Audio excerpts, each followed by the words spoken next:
There's a part of America you'll never find in the brochures. A side that hides behind the glittering lights, beneath the mountains, and far from the well-traveled roads. Tonight, you're stepping into that hidden world. We've gathered the most terrifying true stories that stretch across the United States. From the deep forests of the Northeast to the isolated corners of the Southwest, these are the stories no one talks about. Until now. You'll hear of places where people vanish without a trace, where the air smells wrong, where the silence screams louder than any noise you could imagine. These aren't ghost stories. They're real, raw, and deeply unsettling. So ask yourself, what if these stories aren't just stories? What if what you hear tonight is closer than you think? Stay with us and let's open the door to the unknown. Deep in the heart of an American forest, where the trees whisper secrets and the shadows never sleep, I saw something that wasn't just an animal. It was a warning. A ginger cat with eyes like twin flames stood in the darkness, watching me. And in that moment, I knew I'd stumbled into something ancient, something wrong. This is the story of that night, and it's going to pull you into the woods with me. It was late summer, and my girlfriend, Sarah, and I decided to escape the grind for a weekend of camping in a remote forest in the Midwest. We'd heard about this spot from a friend, a secluded clearing by a creek miles from civilization, perfect for unplugging. The drive was long, winding through endless fields until the road narrowed into a dirt path swallowed by towering pines. The forest was dense, the air thick with the scent of moss and earth, and the silence was almost oppressive, broken only by the occasional hoot of an owl or rustle of leaves. We arrived at dusk, the sky a bruised purple, and set up our tent near the creek. We were setting up camp near a creek when the forest seemed to hold its breath. The creek babbled softly, its water glinting in the fading light, and the clearing felt like a sanctuary, a place to forget the world. Sarah was all smiles, humming as she unpacked our gear while I gathered firewood, my boots crunching on the forest floor. We were alone, or so we thought, and the solitude was exactly what we'd craved. But there was something about that forest, something I couldn't pinpoint. The trees seemed too close, their branches clawing at the sky, and the air carried a faint chill that didn't match the summer heat. I'd camped plenty of times before, but this place felt different, like we were intruders in someone, or something's, domain. Later I heard stories from locals about a ghostly cat tied to strange happenings in that forest. But that night, I was clueless, just a guy trying to enjoy a weekend with his girlfriend. As the stars began to peek through the canopy, we lit a small fire, its crackle a comforting contrast to the forest's silence. Little did I know, we were about to meet something that would turn our peaceful getaway into a nightmare. Stay with me, because this true story is about to take you somewhere you'll never forget. The fire was burning low, casting flickering shadows across the clearing. Sarah was rummaging through our cooler, pulling out marshmallows for s'mores while I tossed another log onto the flames. The creek's gentle murmur was the only sound, but I couldn't shake the feeling that we weren't alone. My eyes kept darting to the tree line where the darkness seemed thicker, almost alive. We were setting up camp near a creek when I saw it, a ginger cat with eyes like burning coals. It stood just beyond the firelight, maybe 20 feet away, its orange fur glowing faintly in the dim glow. It just stood there, staring, not moving, not blinking. I froze, my breath catching. The cat wasn't big, maybe the size of a house cat, but its presence was overwhelming. It didn't feel like a normal animal. It felt evil, like something dark was watching us through those eyes. Its eyes weren't just reflective, like a typical cat's. They were bright, almost pulsating like twin embers in a dying fire. It didn't meow, didn't twitch its tail, didn't do anything a normal cat would. It just watched, its gaze locked on me, unyielding, as if it knew something I didn't. "Sarah," I whispered, my voice barely audible. She looked up, following my gaze, and gasped. "What is that?" she said, her voice trembling. The cat didn't react to her voice, didn't even blink. It was unnaturally still, like a statue carved from malice.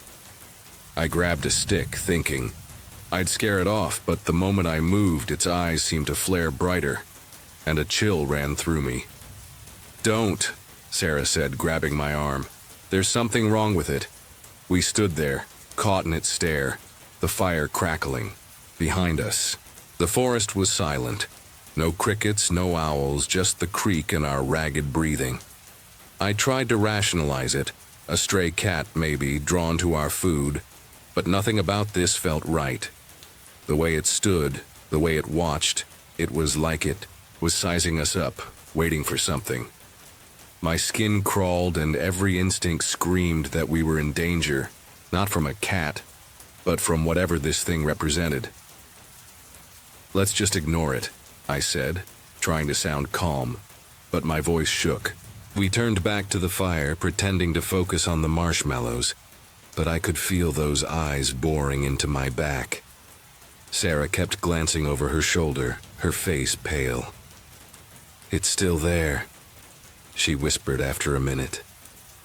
I looked, and, sure enough, the cat hadn't moved an inch, its gaze still fixed on us. It didn't feel like a normal animal. It felt evil, like something dark was watching us through those eyes. I couldn't take it anymore. "We need to get rid of it," I said, grabbing a flashlight. I shone the beam at the cat, expecting it to bolt, but it didn't flinch. The light caught its eyes, making them glow even brighter, and for a moment, I swear I saw something in them. Not just a reflection, but a depth, like a window to somewhere else. Sarah clutched my arm, her nails digging in. "Jake, let's go," she said, her voice urgent. "This isn't right." She was right. We packed up our gear and got out of there as fast as we could. We didn't bother putting out the fire or folding the tent properly. Just threw everything into our backpacks and stumbled through the dark, the flashlight beam bouncing wildly. I kept looking back, half expecting to see those glowing eyes following us, but the cat was gone. Or so I thought. As we reached the trailhead, I heard a faint rustle in the underbrush, and my heart nearly stopped. I swung the flashlight, but there was nothing, just shadows and silence. We made it to our car, locked the doors, and peeled out of there, the forest swallowing our headlights. Neither of us spoke for a long time, the weight of that encounter pressing down on us. I kept replaying the cat's stare, the way it seemed to know us, to want something from us. Sarah finally broke the silence. "That wasn't a cat," she said, her voice barely a whisper. I didn't argue. Whatever we'd seen, it had shaken us to our core, and we both knew we'd never go back to that forest. The drive home was a blur, the forest's darkness lingering in my mind like a stain. Sarah and I barely spoke, both of us replaying that cat stare, its unnatural stillness. Even after we left, I couldn't shake the feeling that it was still watching us. Every time I closed my eyes, I saw those burning eyes, felt that oppressive weight, like we'd brushed against something we weren't meant to see. Sleep didn't come easy that night, or the nights that followed. The forest had left its mark, and I wasn't sure I'd ever shake it. Back in town, I couldn't let it go. I started asking around, talking to locals at the diner, the gas station, anyone who might know something about that forest. Most shrugged it off. City folk spooked. By the woods, they said. But one old man, a retired park ranger named Tom, gave me a look that made my skin crawl. "You saw the cat, didn't you?" he said, his voice low. I nodded, my throat tight. Later, I heard stories from locals about a ghostly cat tied to strange happenings in that forest. Tom told me about hikers who'd vanished, campers who'd heard whispers in the night, all linked to sightings of a ginger cat with eyes like fire. "Folks say it's no cat," he said. "It's a warning, a sign something bad's coming." His words hit me hard. A warning of what? I dug deeper, scouring online forums and old newspaper clippings. There wasn't much, but enough to piece together a pattern. Strange incidents in that forest going back decades, from lost livestock to unexplained accidents. The cat was a constant, always described the same way. Orange fur, glowing eyes, and a presence that made your blood run cold. Some called it a ghost, others a curse, but no one had an answer. All I knew was that Sarah and I had come face to face with it, and we'd been lucky to walk away. The days after were rough. I couldn't go near wooded areas without feeling that stare again, like the cat was still out there, waiting. Sarah was just as shaken, jumping at every shadow, avoiding talk of camping altogether. We tried to laugh it off, to tell ourselves it was just a weird animal. But the fear was real. I started noticing things, faint scratches on our tent bag, a strange smell like burnt fur in our car. Were they there before? I couldn't be sure, but they fed my paranoia, made me question what we'd really escaped. I called Tom again, desperate for answers. He told me to stay away from the forest, to never go back. "That cat doesn't just watch," he said. "It chooses." Chooses what? I didn't want to know, but the question haunted me. Had it chosen us? And if so, why? The uncertainty was worse than the encounter itself, a lingering dread that followed me everywhere. That night in the forest changed me in ways I'm still unraveling. Even after we left, I couldn't shake the feeling that it was still watching us. I used to love the outdoors, the freedom of the wild, but now every rustle, every shadow, feels like those burning eyes, waiting to find me again. Sarah feels it, too. We don't talk about it much, but the fear lingers, a silent bond we'll never shake. Later, I heard stories from locals about a ghostly cat tied to strange happenings in that forest. And those stories turned a creepy encounter into something deeper, something I can't explain. What scares me most isn't the cat itself, but what it represented. I've always trusted my instincts, but that night they screamed louder than ever, telling me to run, to get out. It didn't feel like a normal animal. It felt evil, like something dark was watching us through those eyes. Listened, and it saved us, but I can't help wondering what would have happened if we'd stayed, if we'd ignored that warning. The forest felt alive, like it had a will of its own, and that cat was its messenger, its eyes a glimpse of something we were never meant to see. The lesson I took away is simple. The wild isn't always what it seems. Nature can be beautiful, but it can also hide things. Things that watch, that wait, that choose. Your gut is your guide, and when it tells you something's wrong, you listen, no questions asked. I ignored that feeling at first, brushing off the forest's eerie silence, but I'll never make that mistake again. That cat, whatever it was, taught me to respect the unknown, to trust the fear that keeps you alive. I still don't know what we saw. Was it just a stray caught in the firelight? A trick of our minds amplified by the dark? Or something more, something tied to the stories Tom told me? The scratches on our tent, the smell in our car, they're small, but they nag at me. Hints that we didn't escape as cleanly as we thought. I check the news sometimes, looking for reports of that forest, but it's quiet, like it's waiting for its next visitor. That's what keeps me up at night, the thought that it's still out there, watching, choosing. So I'm asking you, have you ever felt the wild turn against you? Seen something in the woods that didn't belong? Something that made your heart stop? Share your story, because these moments aren't just scares.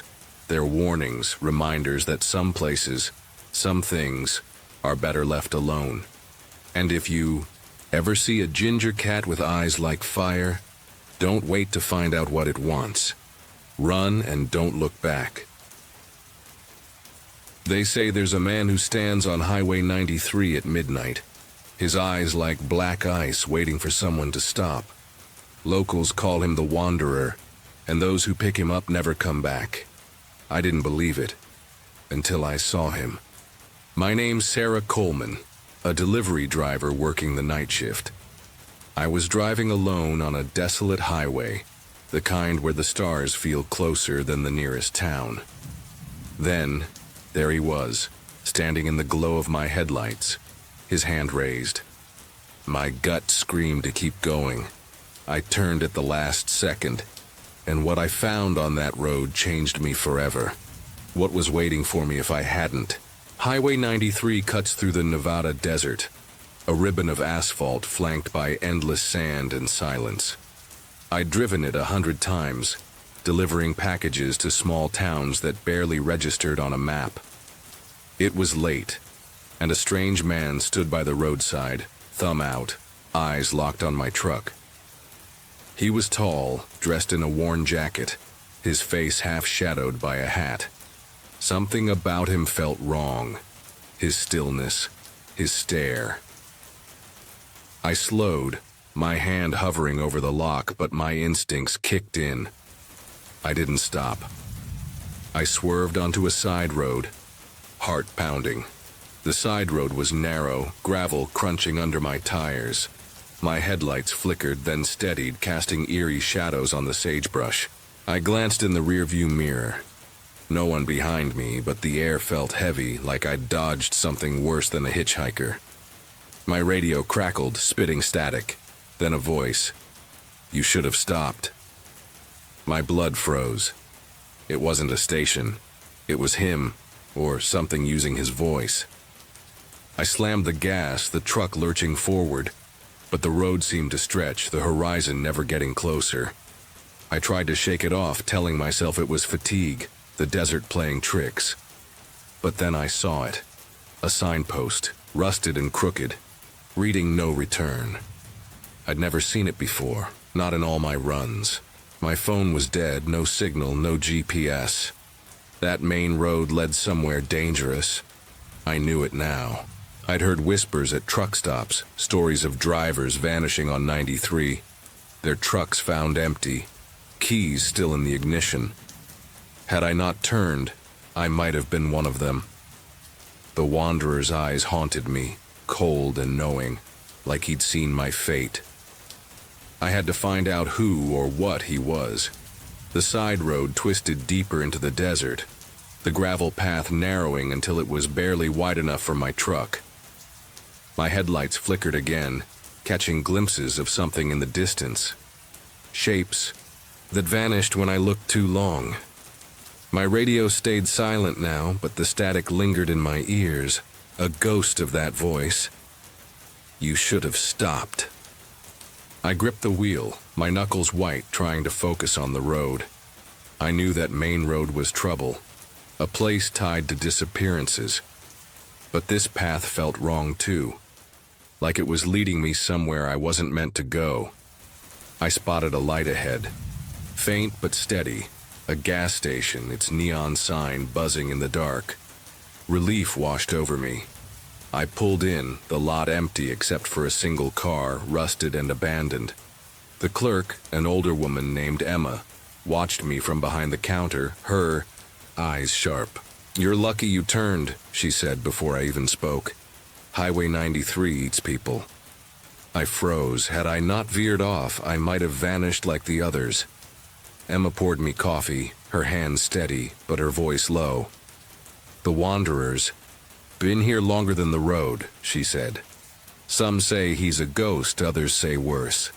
He picks his marks and they're never seen again." I told her about the man, his cold eyes, the voice on my radio. She nodded, unsurprised. "He's not human, never was." She pointed to a bulletin board covered in missing persons flyers. Drivers, hitchhikers, locals, all last seen on 93. My stomach churned. Was I supposed to be one of them? I asked about the side road, why it felt so wrong. Emma's face darkened. "It's a loop," she said. "Keeps you close to him until he's ready." A loop? I glanced outside, the road stretching into the dark. Had I been driving in circles?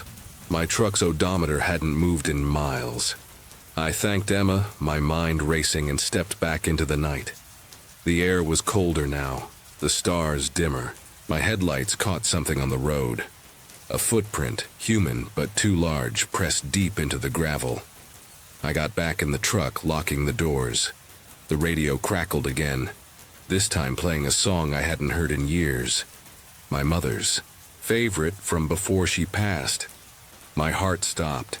How did it know? The song cut off, replaced by his voice. "Come back, Sarah." My name. I floored the gas, the truck roaring down the road. The footprint wasn't alone. More appeared, leading back toward the highway. The man's eyes, cold and predatory, stayed with me. Whatever he wasn't done with me. The road looped back to the highway, my truck shaking as I pushed it. Harder. The footprints grew larger, deeper, as if something heavy was stalking me. My headlights flickered, the desert closing in like a trap. That highway was a death trap, and I'd narrowly escaped it. But this side road was no safer. The air thickened, my breath shallow. The radio hissed, his voice clearer now. "You can't run, Sarah." I screamed, slamming the dashboard, but the voice only laughed, low and guttural, like it was inside the truck. I saw him again, standing at the road's edge, his eyes glowing under his hat. Not human, not alive. His stare was cold, predatory, like he knew I'd falter. I swerved, the truck skidding, gravel flying. The road curved sharply and I followed it, heart pounding. Then I saw it, a wreck, an old truck, its driver's door open, keys dangling in the ignition. One of the missing? My skin crawled. The footprints led straight to it. I stopped, my hands trembling. The wreck was fresh, blood on the steering wheel, but no body. I checked the glove box, finding a journal. Its pages were frantic, scrawled with warnings. "He's not a man, he's a hunter, don't stop." My blood ran cold. The journal mentioned a ritual, a way to banish him, but it was incomplete, the last page torn out.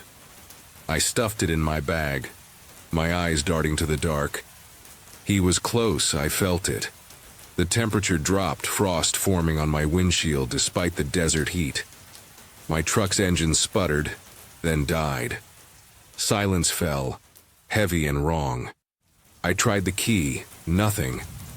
Then a tap on the window. I jumped, expecting him, but it was a coyote, its eyes glowing like his. It howled, a sound that wasn't natural, and ran toward the highway. I followed on foot, the journal clutched tight, the road stretching endlessly. Had I stayed on that main road, I'd be gone like the others. But running wasn't enough, he was everywhere. I stumbled into a clearing, a circle of stones marked with strange symbols. The journal's ritual. Could this be it? I lit a match, reciting words I barely understood, the air crackling with energy. His laugh echoed closer and the ground shook. I saw him not 10 feet away, his form flickering, not solid. "You're mine," he hissed, his voice a blade. I finished the chant and the stones glowed, a scream tearing through the night. Not mine, but his. The scream faded, the stones dimming, the air still. I stood frozen, the journal trembling in my hands. Had it worked? The wanderer was gone, his presence lifted, but the desert felt alive, watching. I ran back to my truck, praying it would start. The engine roared to life, and I sped away, the wee side road spitting me back onto Highway 93. My heart pounded. The journal's warnings burned into my mind. I'd escaped, but the road's danger lingered in my bones. I drove until dawn, the city lights a beacon of safety, but I wasn't safe. Not really. Back home, I read the journal again, its words a puzzle. It spoke of the wanderer as a spirit, bound to the highway by a curse feeding on those who stopped. The ritual weakened him but didn't destroy him. The torn page, where was it? I called Emma, my voice shaking. She'd heard of the ritual, said it needed blood to seal it, but warned me, "He'll come back if you speak his name." I hung up, my hands cold. I never drove that road again, too haunted by what I'd seen. I tried to move on, taking day shifts, avoiding deserts.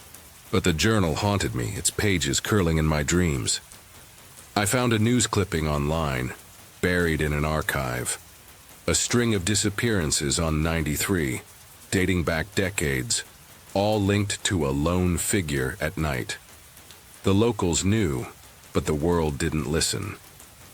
I showed the journal to Emma, who burned it, saying, "Some truths are better, Ash, but truths don't burn." I felt him, faint but there, in the hum of my apartment's lights, the creak of my floor. I started researching, digging into the highway's history. It was built over an old trail, a place of violence, raids, betrayals, blood. Was he one of the betrayed, cursed to hunt, or something older tied to the land itself? I found a photo from the 1950s, a man on 93, his eyes like his. My breath caught. He hadn't aged, hadn't changed. Emma's warning echoed, "Don't speak his name," but I hadn't, and he was still here, waiting. I don't drive at night anymore. The desert's pull is too strong, its secrets too heavy. I'm still haunted by that night, by the man's eyes, by what I almost became. I see him in shadows, in the flicker of streetlights, in the silence of my apartment. I check my locks, keep my curtains drawn, but it's not enough. I know that road hides something deadly, and I'm terrified it's not done with me. Last week my radio turned on by itself, playing that song again. My mother's song. I unplugged, but the hum lingered, his hum. I tried talking to other drivers, hoping for answers. Most laughed, called it a ghost story. But one, an old man named Tom, nodded knowingly. "You saw the wanderer," he said. "He's the desert's debt collector. You paid your dues, but he never forgets." Tom had seen him too, decades ago, and still carried the fear. He gave me a charm, a small stone carved with symbols, said it kept him at bay. I wear it now, but it feels like a placebo. I found a forum online, a small group of survivors, all with stories like mine. Highways, hitchhikers, vanishings. They call him by different names, but it's him, always him. Some say he's a demon, others a god of the lost. One post chilled me. A driver who'd stopped survived, but saw him everywhere, even in cities. I check my mirrors constantly, expecting his face. Last night I found a footprint outside my door, too large, too deep. My charm was gone. Every road has its ghosts, its debts. You drive past them daily, never noticing. But I know. I've seen him. And I'm telling you this because you need to listen to your gut. What's waiting on the roads you take? Who's watching when the night is too quiet? I turned that night and it saved me. But he's still out there, and he knows my name. If you see a man on the highway, his eyes like ice, don't stop. Because some debts can't be paid and some hunters never stop chasing. When you're a kid, the world feels safe, like nothing can touch you. But one summer day, in the middle of a quiet rural lot, I learned how wrong that feeling can be.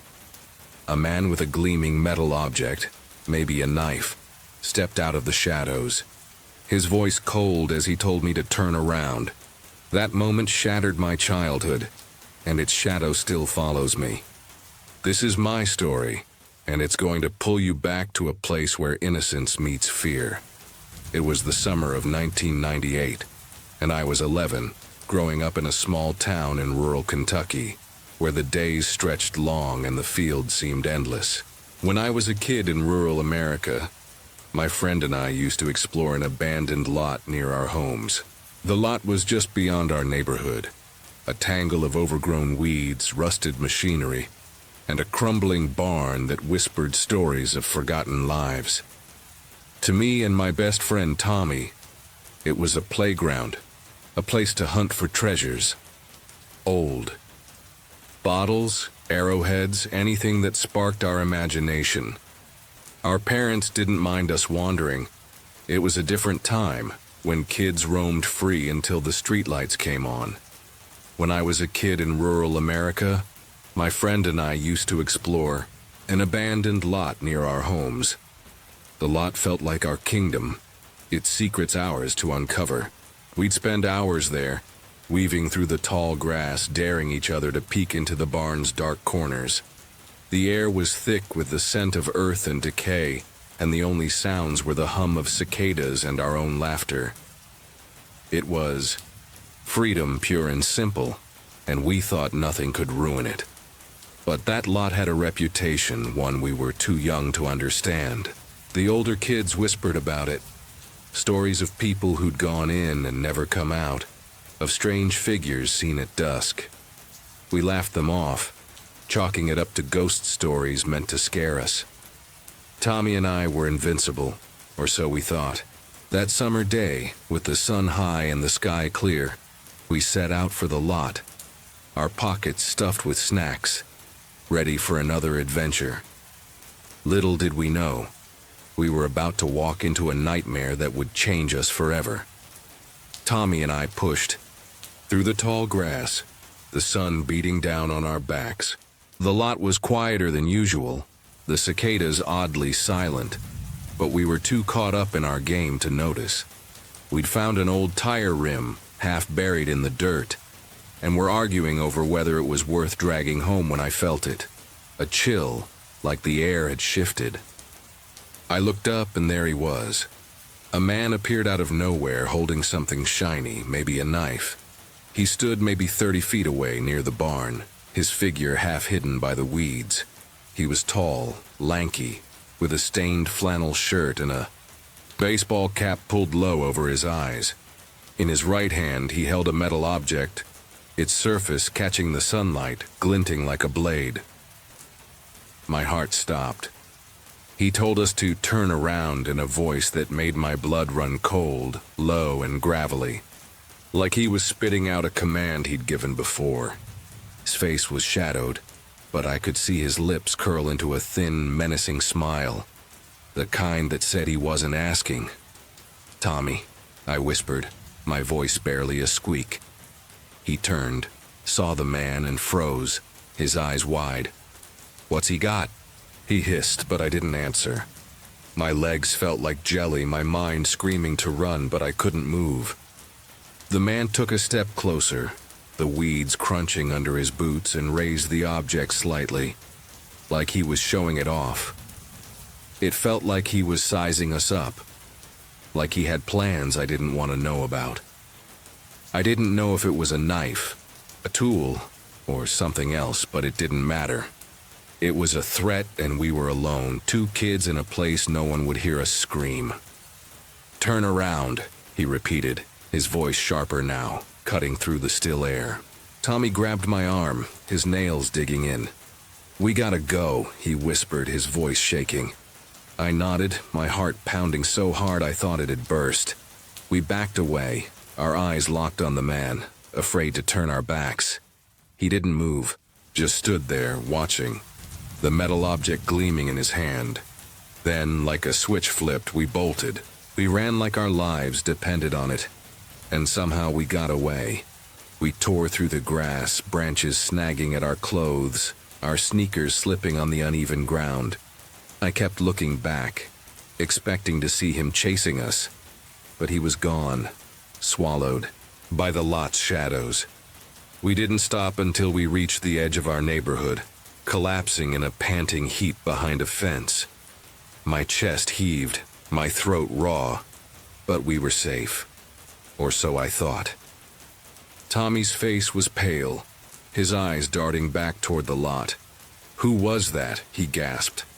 I shook my head, unable to speak. All I could see was that glint of metal, that cold command to turn around. We sat there, catching our breath, the summer heat pressing down on us. The lot looked peaceful from a distance, its weeds swaying in the breeze. But it felt different now, like a trap we'd barely escaped. I kept replaying the man's voice, his smile, the way he'd appeared out of nowhere. Had he been watching us? Waiting? The thought made my skin crawl. Tommy swore he'd seen someone like him before, hanging around the lot at dusk. But I didn't want to believe it. I just wanted to forget. But forgetting wasn't an option. As we trudged home, I couldn't shake the feeling that he was still out there, hidden in the weeds, his eyes tracking us. The lot wasn't our playground anymore. It was his territory, and we'd trespassed. I glanced at Tommy, his face still shaken, and knew he felt it too. Whatever had just happened, it wasn't over. It was the kind of fear that sticks, the kind that changes you before you even understand why. We didn't tell our parents what happened. Kids don't always know how to explain fear like that, and we were scared they'd ground us for wandering too far. But the lot haunted me. That day changed me. I never went back, and I'm always watching my back now. I'd lie awake at night, replaying the man's voice, the glint of that metal, wondering what he'd wanted. Why turn around? What would have happened if we had? The questions gnawed at me, turning the lot into a place of nightmares. Tommy was different too. He stopped talking about the lot, stopped wanting to explore. We'd pass it on our way to school, and he'd look away, his jaw tight.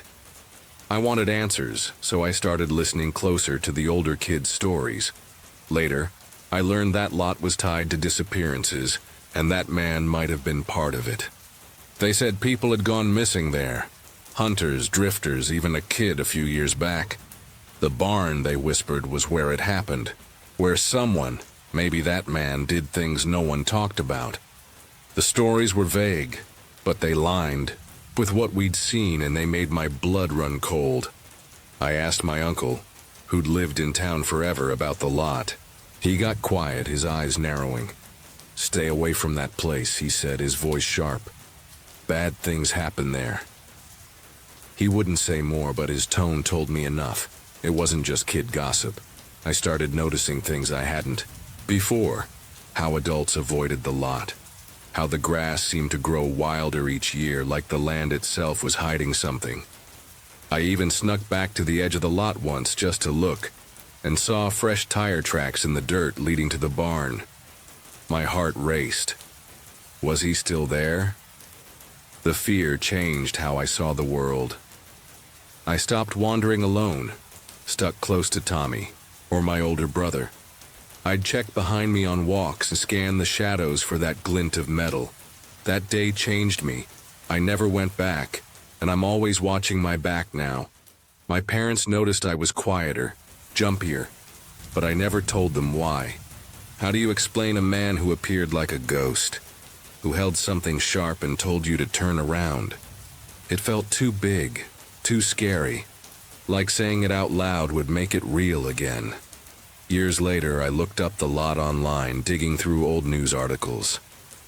There wasn't much, just a few mentions of missing persons, a police search that turned up nothing. But one article stuck with me. A hunter who'd vanished near the barn, his truck found abandoned with a single knife mark on the door. It wasn't proof, but it was enough to make me wonder if we'd crossed paths with someone dangerous, someone who'd done more than just scare kids. The thought made me sick, but it also made me grateful. We'd run, and we'd made it out. That summer day in the lot didn't just scare me, it reshaped me. That day changed me. I never went back, and I'm always watching my back now. I used to think the world was a playground, a place where kids could run free and nothing bad would happen. But that man, with his cold voice and glinting metal, showed me how fragile that illusion was. Later I learned that lot was tied to disappearances, and that man might have been part of it. The memory of him telling us to turn around, of running until my lungs burned, still haunts me. A reminder that danger can find you anywhere, even in the daylight. I'm not the fearless kid I was. I don't explore abandoned places, don't stray far from familiar paths. I check my surroundings, lock my doors, always ready for the worst. Tommy and I grew apart after that summer, the lot a silent wedge between us. But I know he carries it too. That day changed me. I never went back, and I'm always watching my back now. We were kids, but we learned a grown-up lesson. The world isn't safe, and some people are predators, hiding in plain sight. What I took away is simple but vital. Trust your fear. When your heart races, when your gut screams to run, don't question it. That instinct saved Tommy and me, pushed us to flee when we could have frozen. I ignored it at first, standing there under that man's stare, but I'll never make that mistake again.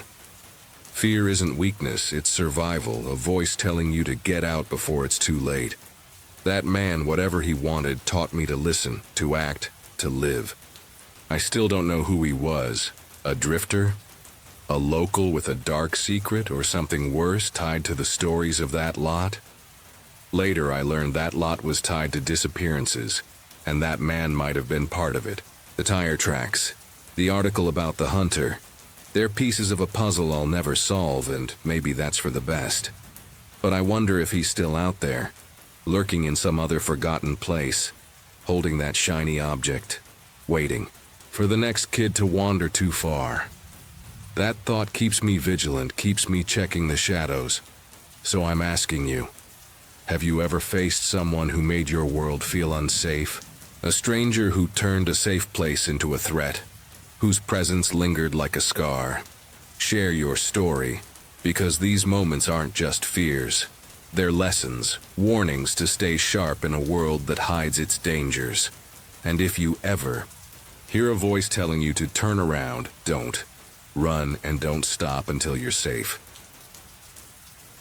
A shadow emerged from the fog, its long hair swaying like a predator's mane, eyes glinting with a madness that stopped my heart. I was 12, standing on a dirt road outside our village, the world cloaked in mist. My friend and I were up to no good. One day after school, like always, we were traying around this orange grove that dotted his street. Mia and I had slipped away from our quiet Southern California town, chasing adventure in the groves that stretched beyond the village limits. But that shadow, it wasn't just a man. It was something darker, something that knew we were alone. My breath caught as it vanished into the fog, leaving only the echo of its gaze. Why was it here, and what did it want with us? Our town was a sleepy place. Orange groves giving way to new housing tracts, but the old paths still held secrets. We were just general miscreant, I guess. But there was one time that I truly believed that we almost became victims of a child predator. Mia and I were troublemakers, always sneaking out, our parents clueless about our whereabouts. That day, we'd wandered further than usual, the grove's tangy scent mixing with the damp air. The fog rolled in thick, turning the world gray, muffling sounds. We laughed, tossing stones, unaware of the eyes watching from the haze. If anyone listening to this also grew up in the 90s, then you know that it was a different era. We'd be out all times of the day, and our parents would have no idea where we were. The path narrowed, trees looming like silent guards. I felt it first. A prickle on my neck, like we weren't alone. Mia's smile faded, her eyes darting to the fog. "You hear that?" she whispered. I didn't, but I felt it. A presence, heavy, stalking. There were lots of kidnappings back then too, and I can remember multiple times that I was offered candy, or asked by some creep to help him find his cat. We'd heard the stories, kids vanishing, strangers lurking, but they felt distant, not real. Now the air was wrong, charged with a threat we couldn't see. We kept walking faster, the groves closing in. Then a sound, soft footsteps, deliberate, matching our pace. My heart pounded. Someone was out there and they weren't just passing by. They were hunting us. The footsteps grew louder, a steady crunch in the gravel, always just out of sight. Mia grabbed my arm, her nails digging in. "Lucas, we need to move," she hissed, her voice tight. The fog was a wall now, swallowing the groves, making every tree a potential hiding place. We started pulling these little metal dam things off of the irrigation channels and tossing them WLI. We'd been messing with the channels, a stupid game to pass the time, but now it felt like a beacon, drawing that presence closer. My skin crawled, the prickle on my neck turning to a burn. Someone was there, watching, waiting for us to slip. We broke into a jog, the path twisting through the groves. All of a sudden, though, we heard a sharp whistle and both looked up to see this man about maybe 25 feet away from us. The fog parted just enough to reveal him, tall, gaunt, with long, matted hair and eyes that burned through the haze. He didn't move, just stood there, his head tilted, a faint smile curling his lips. My stomach dropped. He clearly didn't own or work in the grove because instead of screaming at us to stop, he had a grin from ear to ear. That grin wasn't friendly. It was hungry, like a wolf spotting prey. "Keep going," I whispered, pulling Mia along. The groves were a maze, branches scratching our arms as we ran. The footsteps followed, faster now, no longer hiding. I glanced back and he was closer, too close. His silhouette weaving through the fog, that grin still fixed. I can still see his face in my mind all these later, and it gives me chills. We ducked behind a tree, holding our breath, praying he'd pass. The footsteps stopped, but the silence was worse, heavy with his presence. Then, a low hum, almost a chuckle, drifted through the fog, chilling my blood. He was toying with us, savoring the chase. We bolted again, the path opening to a clearing.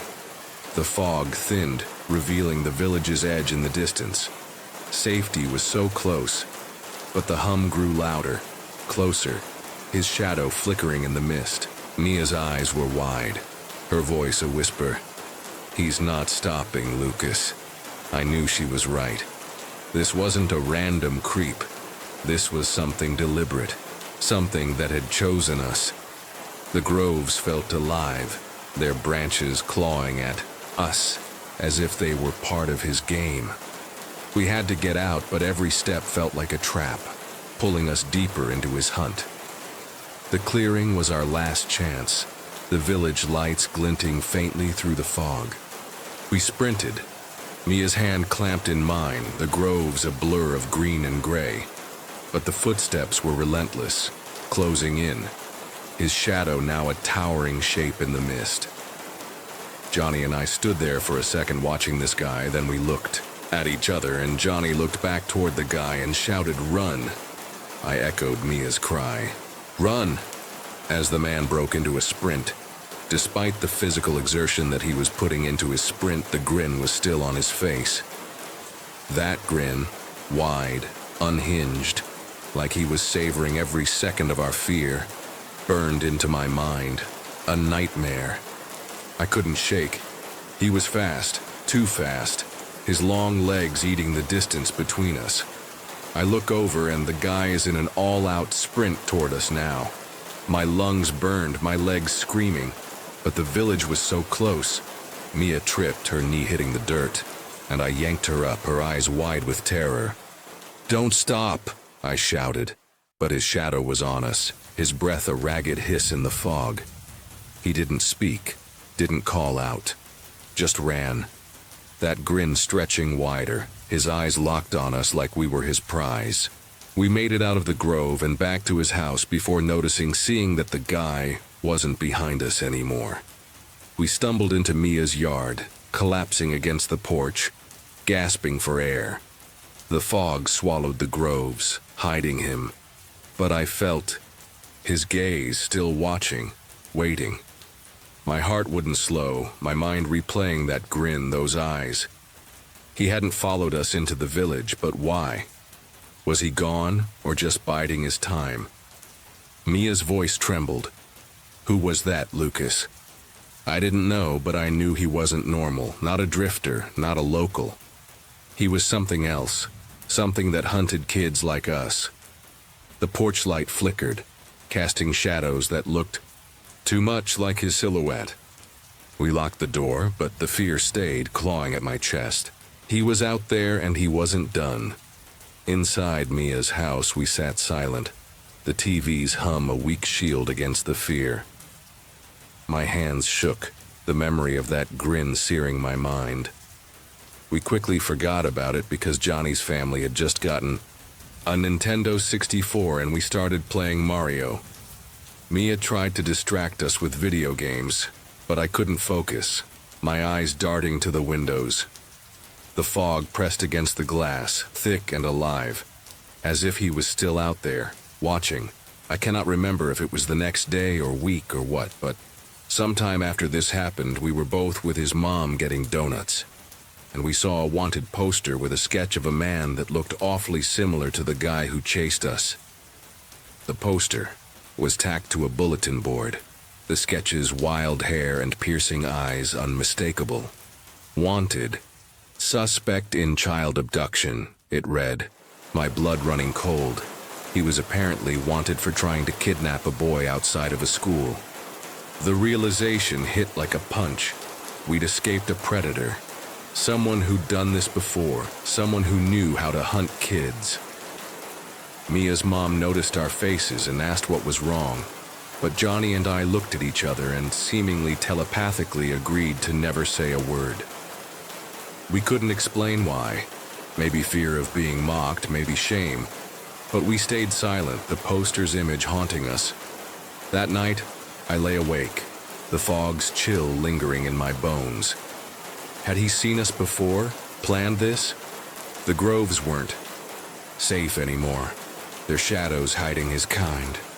Days later, I found a scrap of paper in my jacket pocket, a crude drawing of two stick figures labeled Lucas and Mia, with a third figure, long-haired, grinning.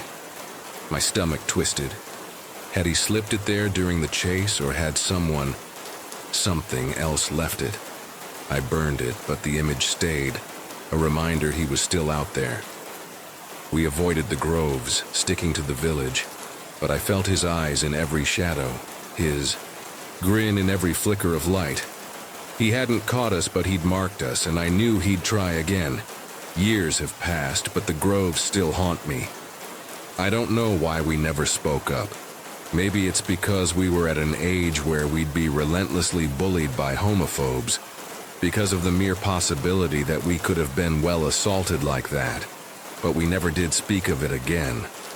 I'm an adult now with a family, but that grin, those eyes live in my nightmares.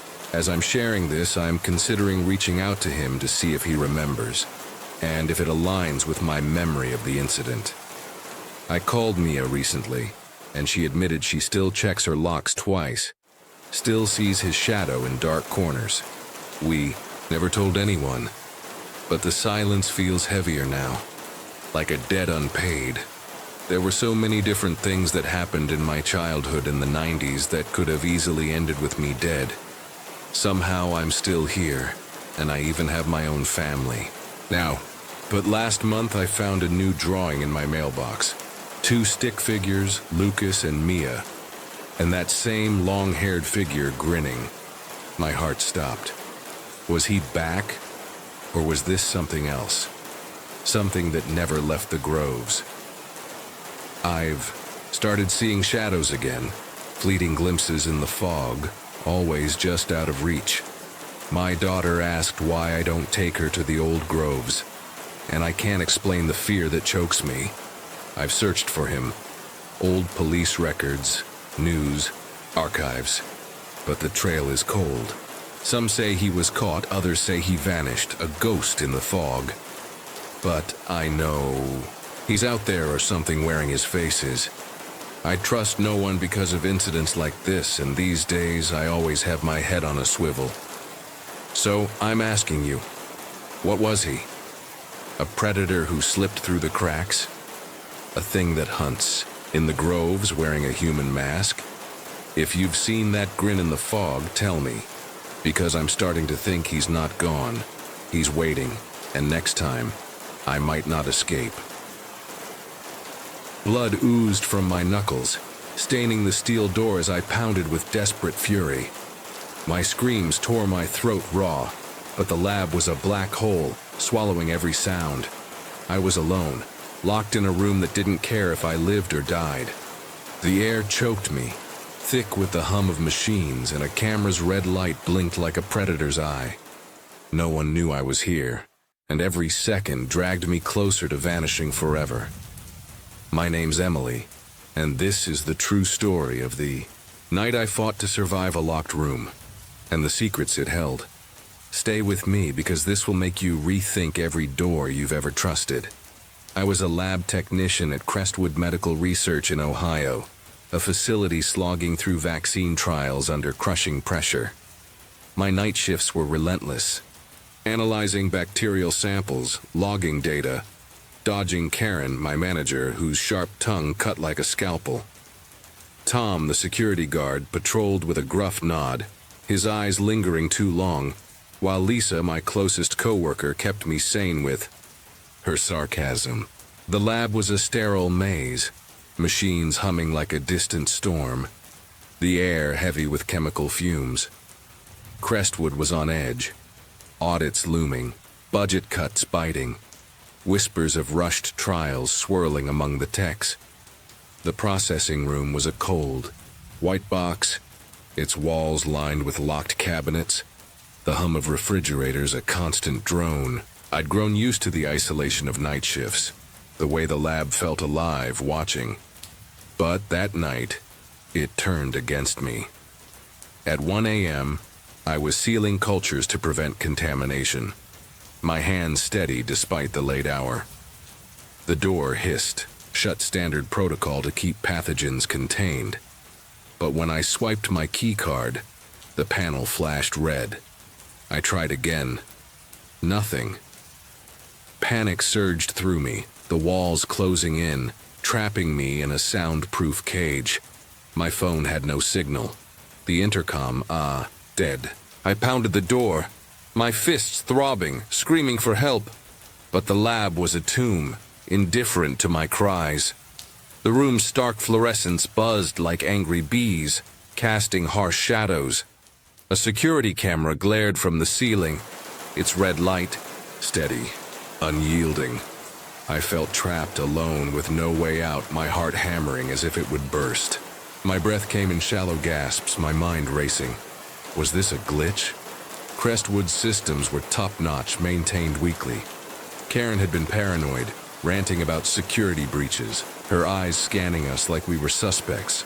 Tom's rounds were erratic, sometimes skipping entire wings. Had I missed a red flag?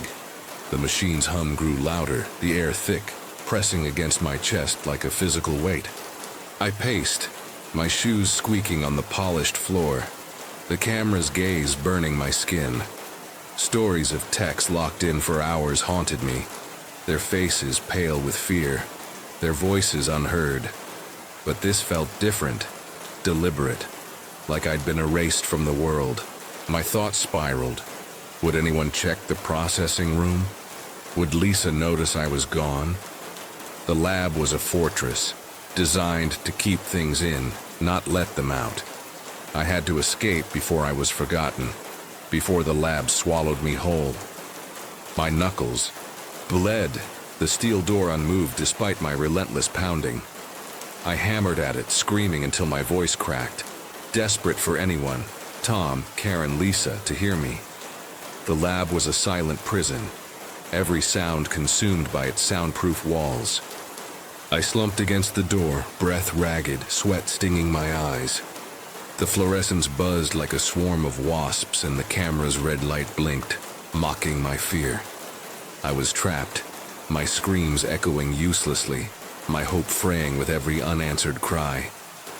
Was this an accident, or had someone wanted me gone? The question clawed at me, fear morphing into a burning fury that refused to let me give up. I scoured the room for anything to fight back. The benches were bare, cabinets locked tight behind keycard panels. Under a clipboard, I found a crumpled note scrawled in shaky ink. Don't trust anyone. My heart lurched, my stomach twisting into knots. Who left this? Karen, obsessed with catching leaks, her eyes always scanning us like we were suspects. Tom, whose late-night rounds felt like surveillance, his flashlight lingering on my station. Lisa, who'd been distant, dodging my questions about the latest audit. The machine's hum pulsed erratically, a low throb vibrating through my bones like the lab was alive watching me. A sharp clank echoed from the vents. Something moving inside. I froze, eyes darting to the ceiling, my breath catching in my throat. Just the system settling? Or someone, something else? The silence was worse, heavy with menace pressing down on me.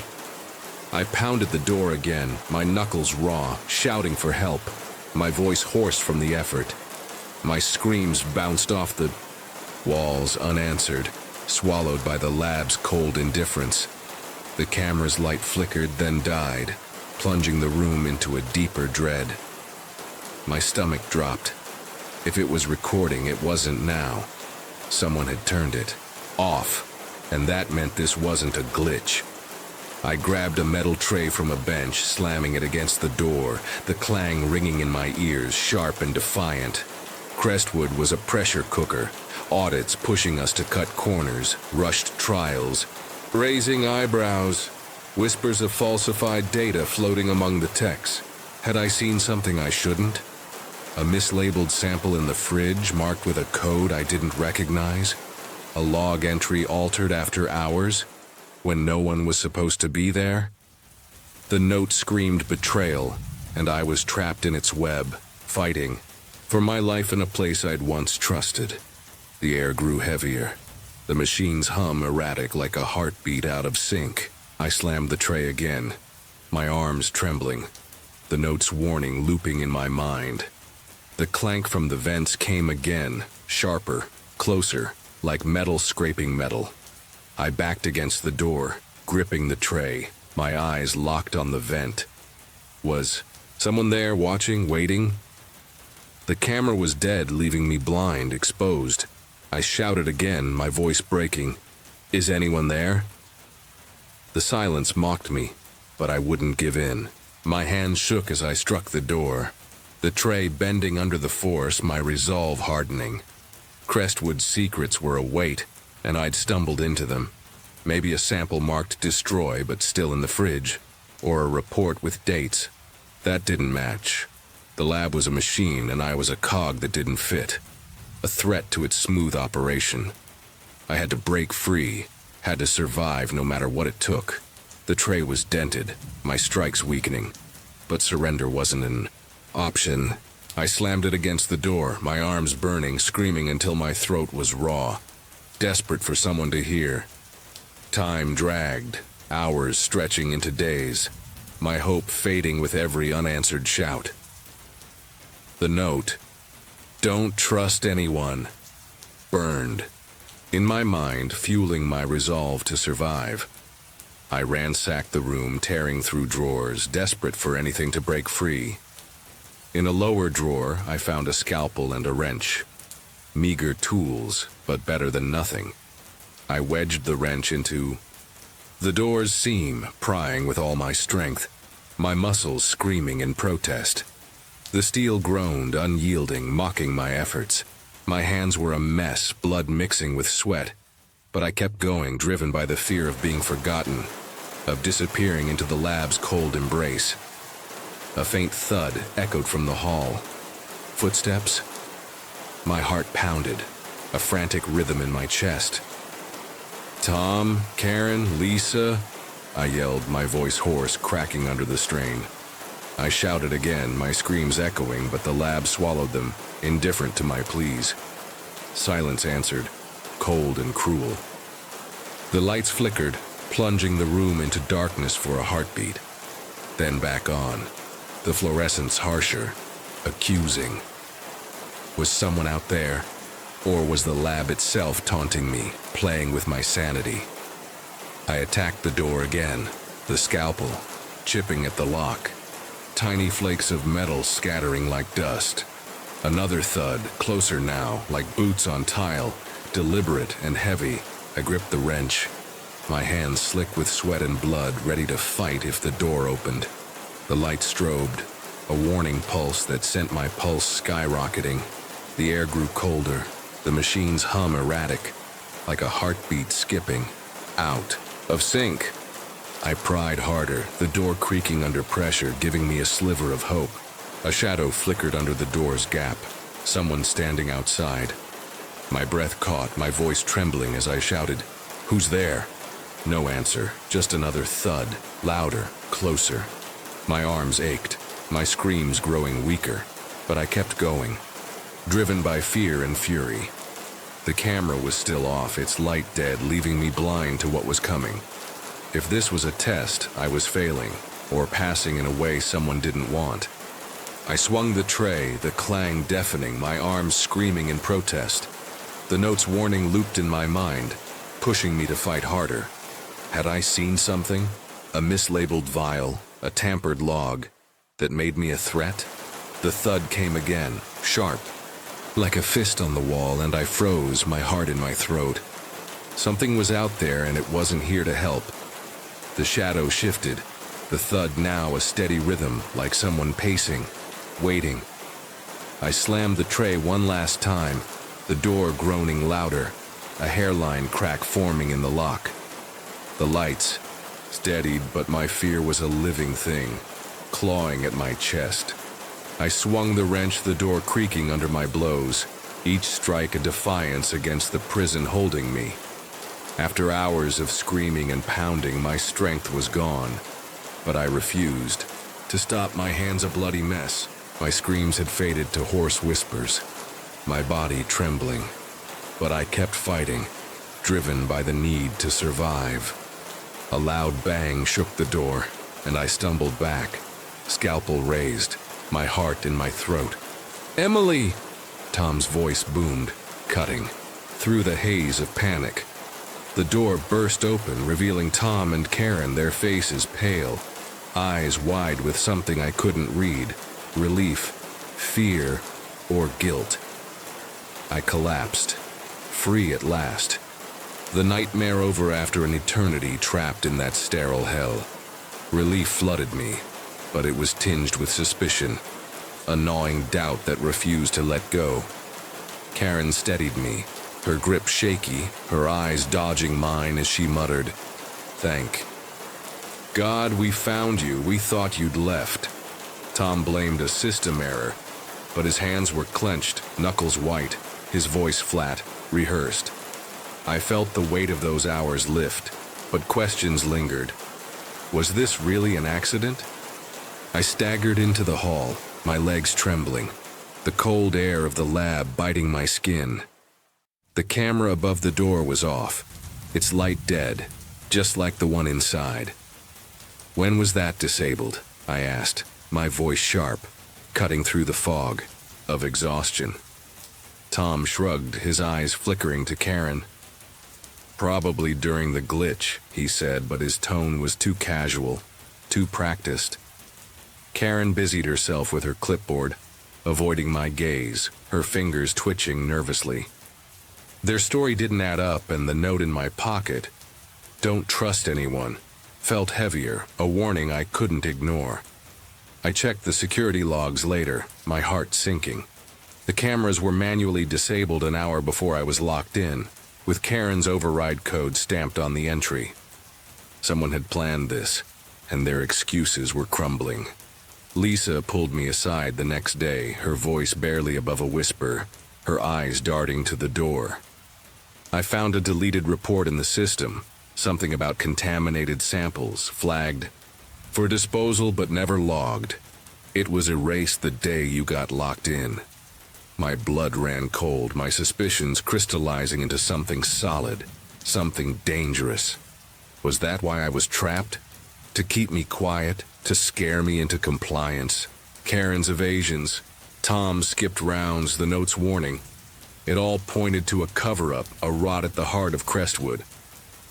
I wasn't safe. Not here. Not now. And maybe not ever. The lab's pressure, audits, deadlines, whispers of corner cutting, hid something darker. Had I seen a mislabeled vial, a report with dates that didn't match? The note said not to trust, and I didn't. Not Karen's forced smiles, not Tom's cold eyes, not even Lisa's nervous glances. I was a threat, a loose end in a system that didn't tolerate mistakes. I took a week off, but Crestwood haunted me like a shadow that wouldn't fade. The note, "Don't trust anyone," was my lifeline, proof I wasn't losing my mind. I couldn't shake the suspicion that the lock-in was no accident, that someone wanted me silenced. I hid the note in my wallet, a talisman against the doubt creeping in. I dug into the security logs, risking my job, my fingers trembling as I scrolled through the data. Karen's signature was on the camera override, time-stamped an hour before my lock-in, no explanation attached. Tom's rounds that night skipped my section, against every protocol we'd been drilled on. Lisa's discovery of the deleted report, contaminated samples erased without a trace, gnawed at me, a puzzle piece that didn't fit but couldn't be ignored. The lab had changed me, left me questioning everyone, wondering if I'd ever feel safe again. Was I locked in to keep me quiet? Had I seen something I shouldn't have? A mislabeled vial in the fridge, its code unfamiliar? Or a log entry tweaked after hours when no one was supposed to be there? My gut screamed I'd been targeted, silenced for stumbling onto something rotten at Crestwood's core. I confronted Karen, my voice steady despite the fear. She brushed me off, her smile forced, her eyes cold. "You're stressed, Emily. It was a glitch. Let it go." But her hands shook, betraying her, and I knew she was lying. Tom avoided me, his patrols now rigid, like he was proving a point. Lisa grew distant, her texts short, her excuses flimsy. The lab was a pressure cooker, audits pushing us to cut corners, deadlines squeezing us dry, whispers of fudged data floating among the techs. I'd seen things, small things, that didn't add up. A sample marked destroy but still in the fridge, a report with dates that didn't match. I documented everything, my hands shaking as I typed, the note tucked in my wallet like a shield. I shared it with HR, demanding an investigation, my voice firm despite the dread pooling in my gut.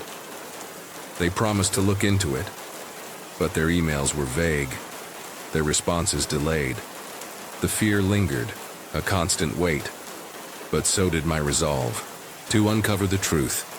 Every creak in my apartment, every glance from a coworker felt like a warning, a reminder I was still in the crosshairs. One night, a car lingered outside my place, its driver hidden in shadow, engine idling too long to be chance. I froze, heart racing, the note's words looping in my mind. My emails to HR went unanswered, and Lisa stopped returning my calls, her silence louder than any confession. Was Crestwood covering its tracks, or was I paranoid, seeing threats where there were none? I couldn't tell anymore, but I wouldn't stop. The truth was out there, buried in those logs, those samples, those lies, and I'd find it, even if it cost me everything. I survived that room, fought through panic and pain, and that strength carried me now. I wasn't the same Emily who'd walked into Crestwood, trusting, naive. The lab had sharpened me, taught me to listen to my instincts when the world told me to shut up. I kept digging, kept fighting, because giving up meant letting them win. Karen, Tom, whoever pulled the strings. The note was my proof, my resolve, a reminder that I was right to question, right to push back. I wasn't just fighting for me. I was fighting for the truth, for every tech who'd felt the lab's weight, who'd wondered if they were next. What would you do if you were trapped, betrayed by the people you trusted? Ever felt watched at work? Caught in a web of secrets you weren't meant to see? Ever found a note, a sign that told you to keep going, to fight? Share your stories in the comments. I need to know I'm not alone, that others have felt this weight, this fire. Because sometimes the real danger isn't the locked door, it's the hands holding the key, waiting for you to stop fighting, to disappear into the silence they've built.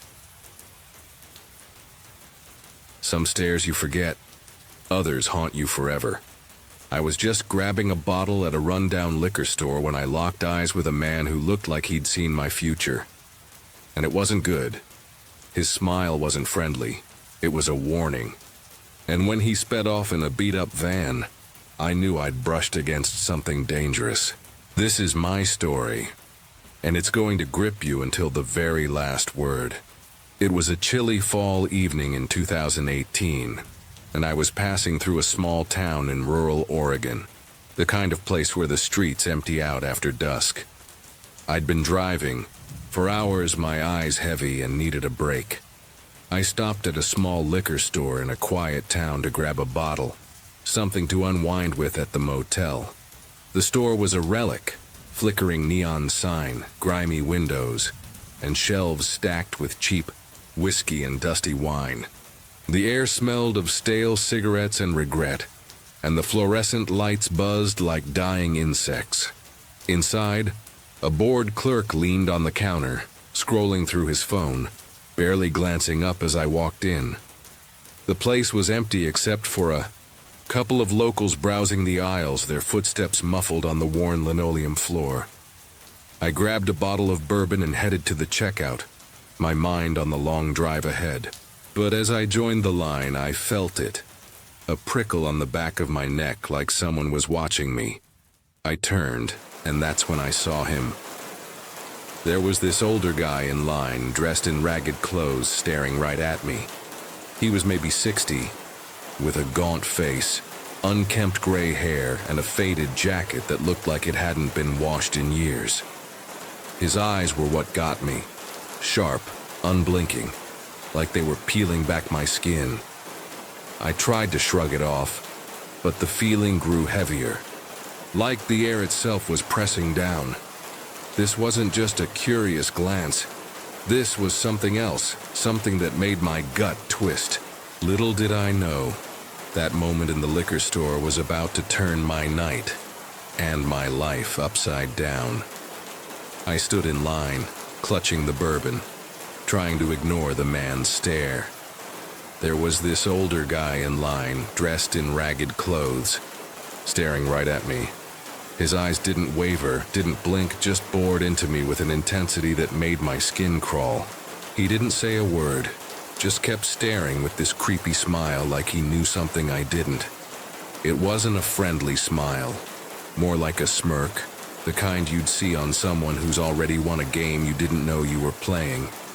I shifted my weight, glancing at the clerk, hoping he'd notice, but he was lost in his phone, oblivious. The man's presence was like a weight, pressing down on the room.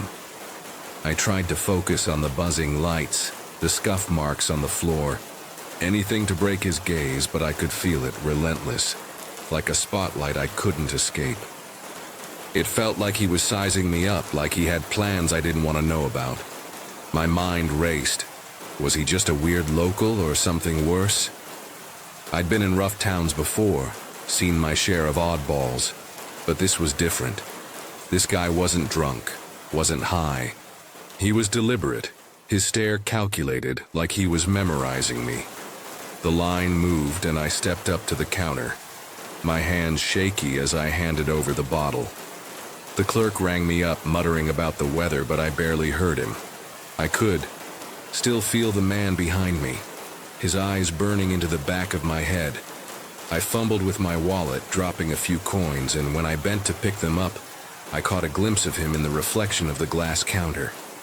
He hadn't moved, hadn't looked away, his smirk wider now, almost mocking. My stomach twisted. I needed to get out of there. I grabbed my bottle and headed for the door, the bell jingling as I pushed it open. The cool night air hit me, a relief after the stuffy store, but the unease didn't fade. I glanced back through the window, expecting to see the man still in line, but he was already moving, slipping past the other customers with a speed that didn't match his age. My heart raced. Was he following me? I quickened my pace, my boots crunching on the gravel parking lot, the bourbon bottle heavy in my hand. Then I saw it. An old, rusted van parked at the edge of the lot, its paint chipped, windows tinted so dark I couldn't see inside. When I walked out, I saw him climb into an old van and peel out, gone before I could blink. The man emerged from the store, his eyes still locked on me as he crossed the lot, his steps deliberate, almost predatory. He didn't look away, not once, even as he yanked open the van's door and slid inside.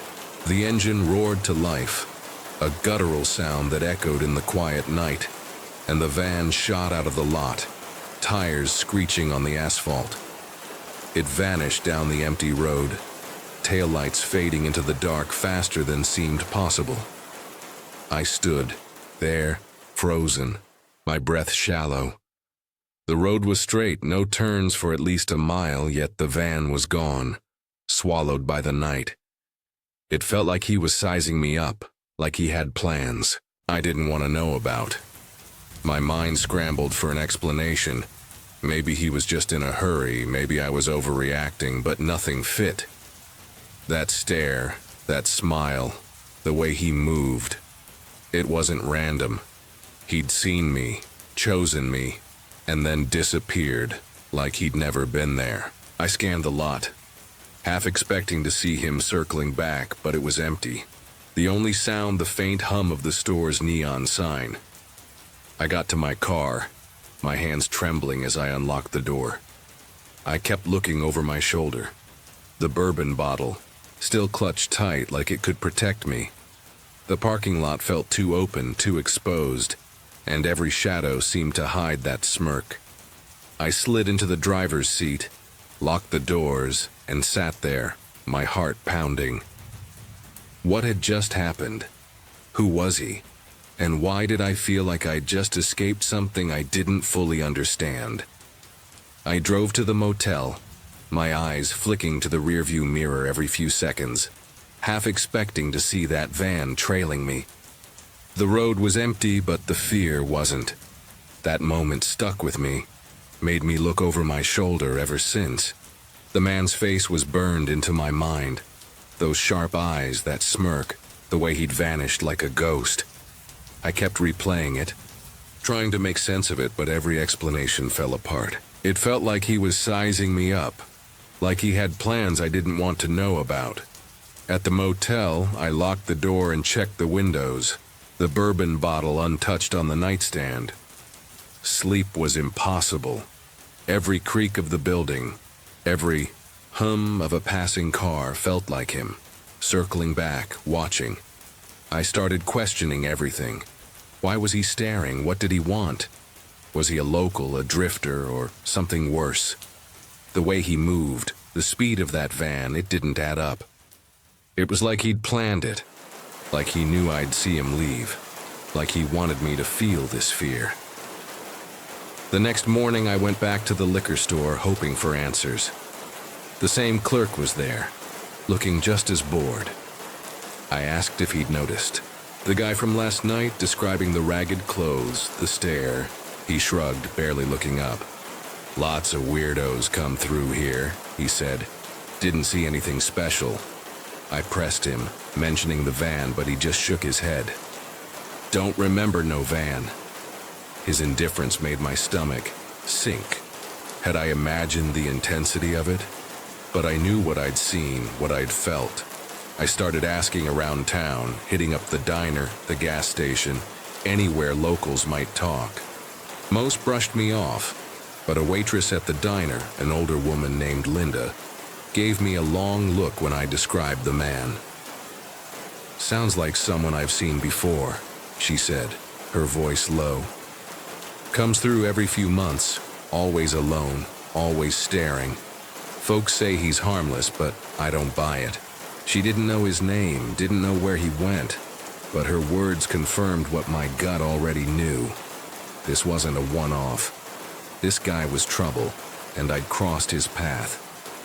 I dug deeper, checking online for reports of suspicious characters in the area. There wasn't much, just vague mentions of a creepy guy in a van linked to minor incidents. Loitering, following people, nothing concrete enough for police to act. But it was enough to make me wonder what he'd wanted from me. Was he just a loner, getting a kick out of scaring people? Or was there a plan, something I'd narrowly escaped? The uncertainty gnawed at me, turning every stranger's glance into a threat. Back on the road, I couldn't shake the feeling that I was being watched. I'd catch glimpses of vans in my mirror, hear engines revving in the distance, always wondering if it was him. My hands gripped the wheel tighter, my eyes scanning every parking lot, every side street. That moment stuck with me, made me look over my shoulder ever since. I wasn't the same guy who'd walked into that liquor store carefree and tired. I was someone who'd seen something off, someone who'd learned that danger doesn't always announce itself. That night in the liquor store didn't just spook me, it changed how I moved through the world. That moment stuck with me, made me look over my shoulder ever since. I used to think I could read people, spot trouble before it found me.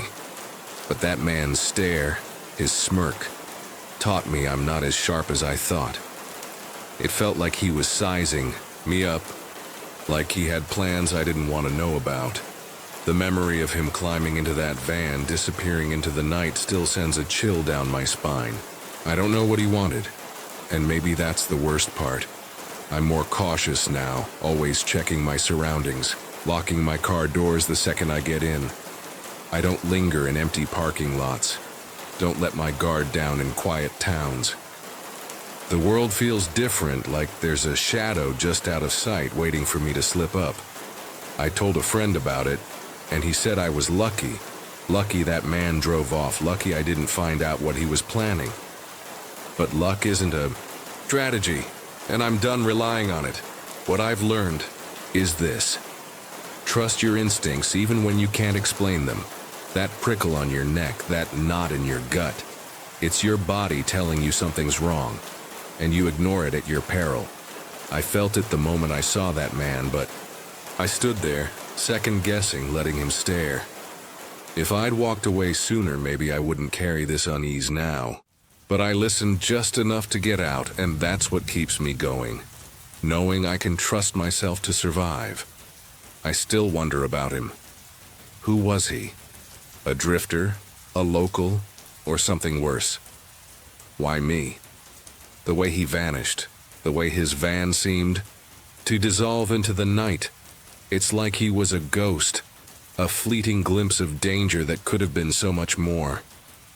I check the news sometimes, looking for stories of a man in a van, but there's nothing. He's out there, somewhere, staring, someone else smiling that same smirk. That's what keeps me awake. The thought that he's still hunting, still choosing.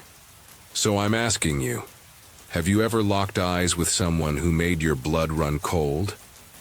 A stranger whose stare felt like a threat, whose presence lingered long after they were gone? Share your story, because these moments aren't just scares. They're reminders. They tell us to stay sharp, to trust our gut, to protect ourselves in a world full of shadows. And if you ever see a man in a van, smiling like he knows your secrets, don't wait to find out what he wants. Get out, and don't look back. Have you ever heard your doorbell ring at 3 a.m., only to find no one there? What if it wasn't a prank, but something inside your home watching you? My name's Olivia Bennett, and that's how it started in my apartment. Every night, the doorbell would chime, but no one was at the door. I thought it was a glitch, a faulty wire, until the footsteps began. Slow, deliberate, echoing through the dark. They came from inside when no one else was home. My roommate Mia heard them too, and we were terrified. Something was in our apartment, something we couldn't see, but it saw us, and it wasn't leaving. What's ringing your doorbell when no one's there? The apartment was a steel, old, creaky, but charming, tucked in a Chicago high-rise. Mia and I moved in 6 months ago, drawn by the high ceilings and city views. At night, we'd hear footsteps, heavy and uneven, pacing the hallway. At first, we laughed it off, old pipes, noisy neighbors. But the sounds grew closer, more deliberate, like someone was walking right outside our bedrooms. We checked the locks, the cameras, but found nothing. The building was secure, the hallway empty. Yet the footsteps kept coming, night after night, a rhythm that felt alive. Then came the doorbell. It rang at odd hours, always after midnight, but no one was ever there. We'd stand by the peephole, hearts pounding, staring at an empty corridor. Mia thought it was kids messing around, but the building's security was tight. No one got in without a key card. I started sleeping with the lights on, my phone clutched tight. One night, I woke to the doorbell, followed by a new sound, a low hum, like a voice trying to form words. I froze, too scared to move. Mia burst in, her face pale. "You heard that, right?" she whispered. We were both terrified, convinced something unseen was with us. I tried to find answers. The building manager, Daniel, shrugged it off, saying old places make noises. But his eyes darted, like he knew more. I checked the security footage myself. Nothing, just static where the doorbell should have been. The footsteps and chimes were real, and they were inside. One night I saw it. A shadow, tall and blurred, standing at the end of the hallway. It didn't move, didn't breathe, but I felt its gaze, heavy and cold. I blinked and it was gone. Mia didn't see it, but she believed me. We weren't alone anymore. The shadow stayed with me. Its gaze burned into my mind. Mia and I barely slept, jumping at every creak. The footsteps grew louder, closer, like someone was pacing just outside our doors. We tried everything, checking the vents, taping the doorbell to stop it, even leaving the lights on all night. But nothing worked. The doorbell kept ringing, always after midnight, always empty. One night I recorded it, hoping for proof. The footage showed static, but the audio caught something. A whisper, faint but clear. "Find me." My heart stopped. Who was it? I started digging into the building's history. Daniel, the manager, let slip that our apartment, 7B, had been vacant for years before we moved in. "Bad luck," he muttered, avoiding my eyes. I found an old tenant list in the basement, yellowed and dusty. 7B's last occupant, a woman named Clara Voss, vanished a decade ago. No trace, no body, just a missing persons report buried in police archives. Was she the one ringing the bell? Mia wasn't convinced. "It's just a ghost story," she said, but her voice shook. That night the hum returned, louder, forming words we couldn't make out. Something unseen was in our home, and it was angry. The air grew heavy, like a storm was trapped inside the walls. I found scratches on the hallway floor, shallow but fresh, leading to the spare room we never used. The door was locked, though neither of us had the key. I pressed my ear against it, hearing a faint tapping, like fingernails on wood.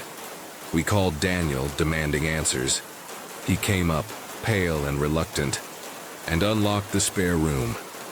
Inside was a storage closet, dusty and cramped, with a single box in the corner.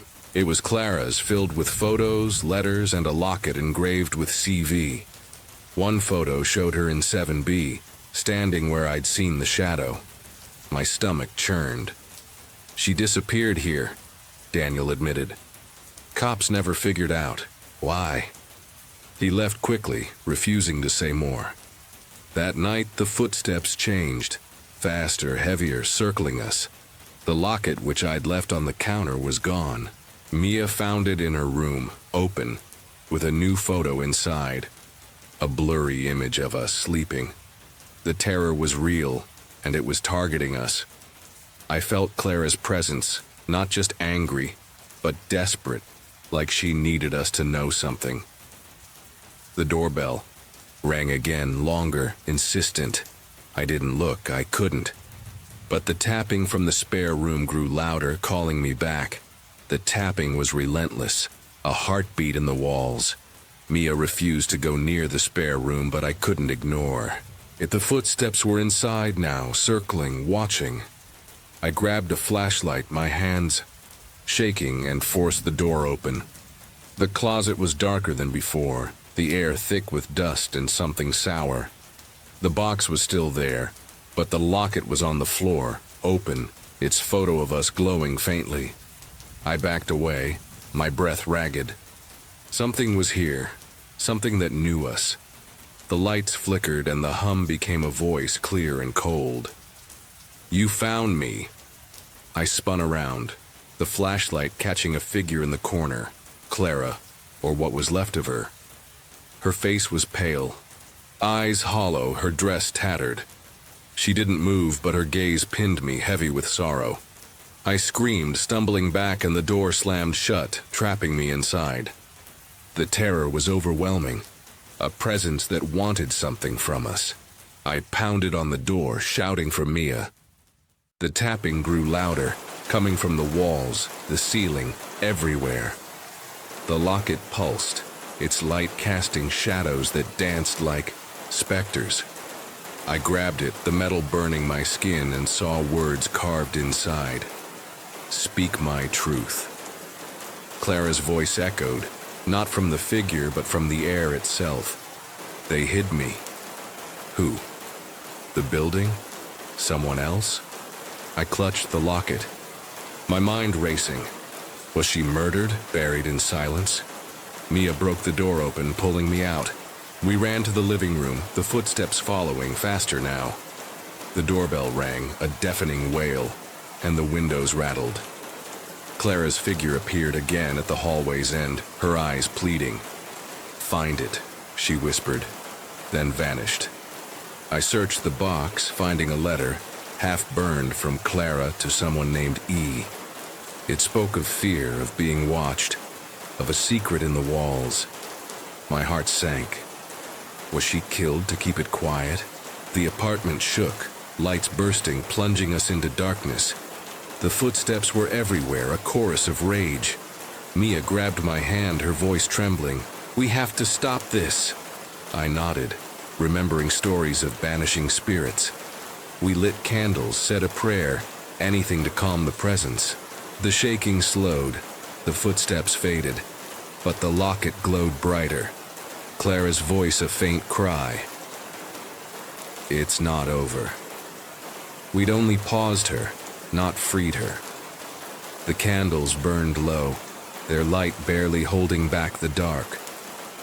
Mia and I sat, huddled, the locket between us, its glow fading. The ritual had calmed the presence, but we knew it wasn't gone. Clara's cry, "It's not over," echoed in my mind. We needed answers, not just for us, but for her. I reread the letter, its words cryptic but chilling. They know what I found. They'll never let me leave. Who were they? The building's owners? Someone higher? Clara's truth was our only way out. We confronted Daniel, demanding the full story.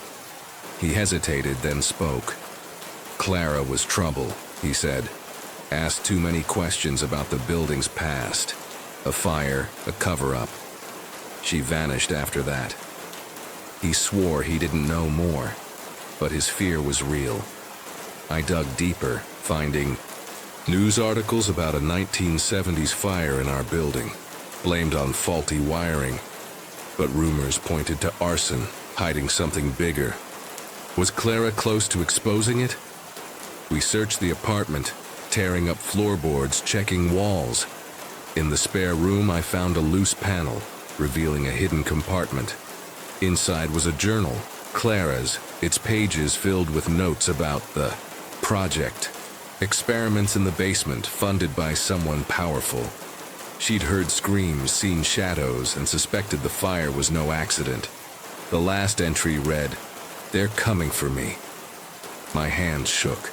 Clara had been silenced. Her spirit trapped in 7B. We decided to honor her truth. Late at night, we lit candles again, placing the journal and locket in a circle. "Clara Voss," I said, "we see you. We know what happened." The air shifted, lighter, but the footsteps returned, softer, like a goodbye. The locket's glow faded, and the doorbell was silent for the first time in weeks.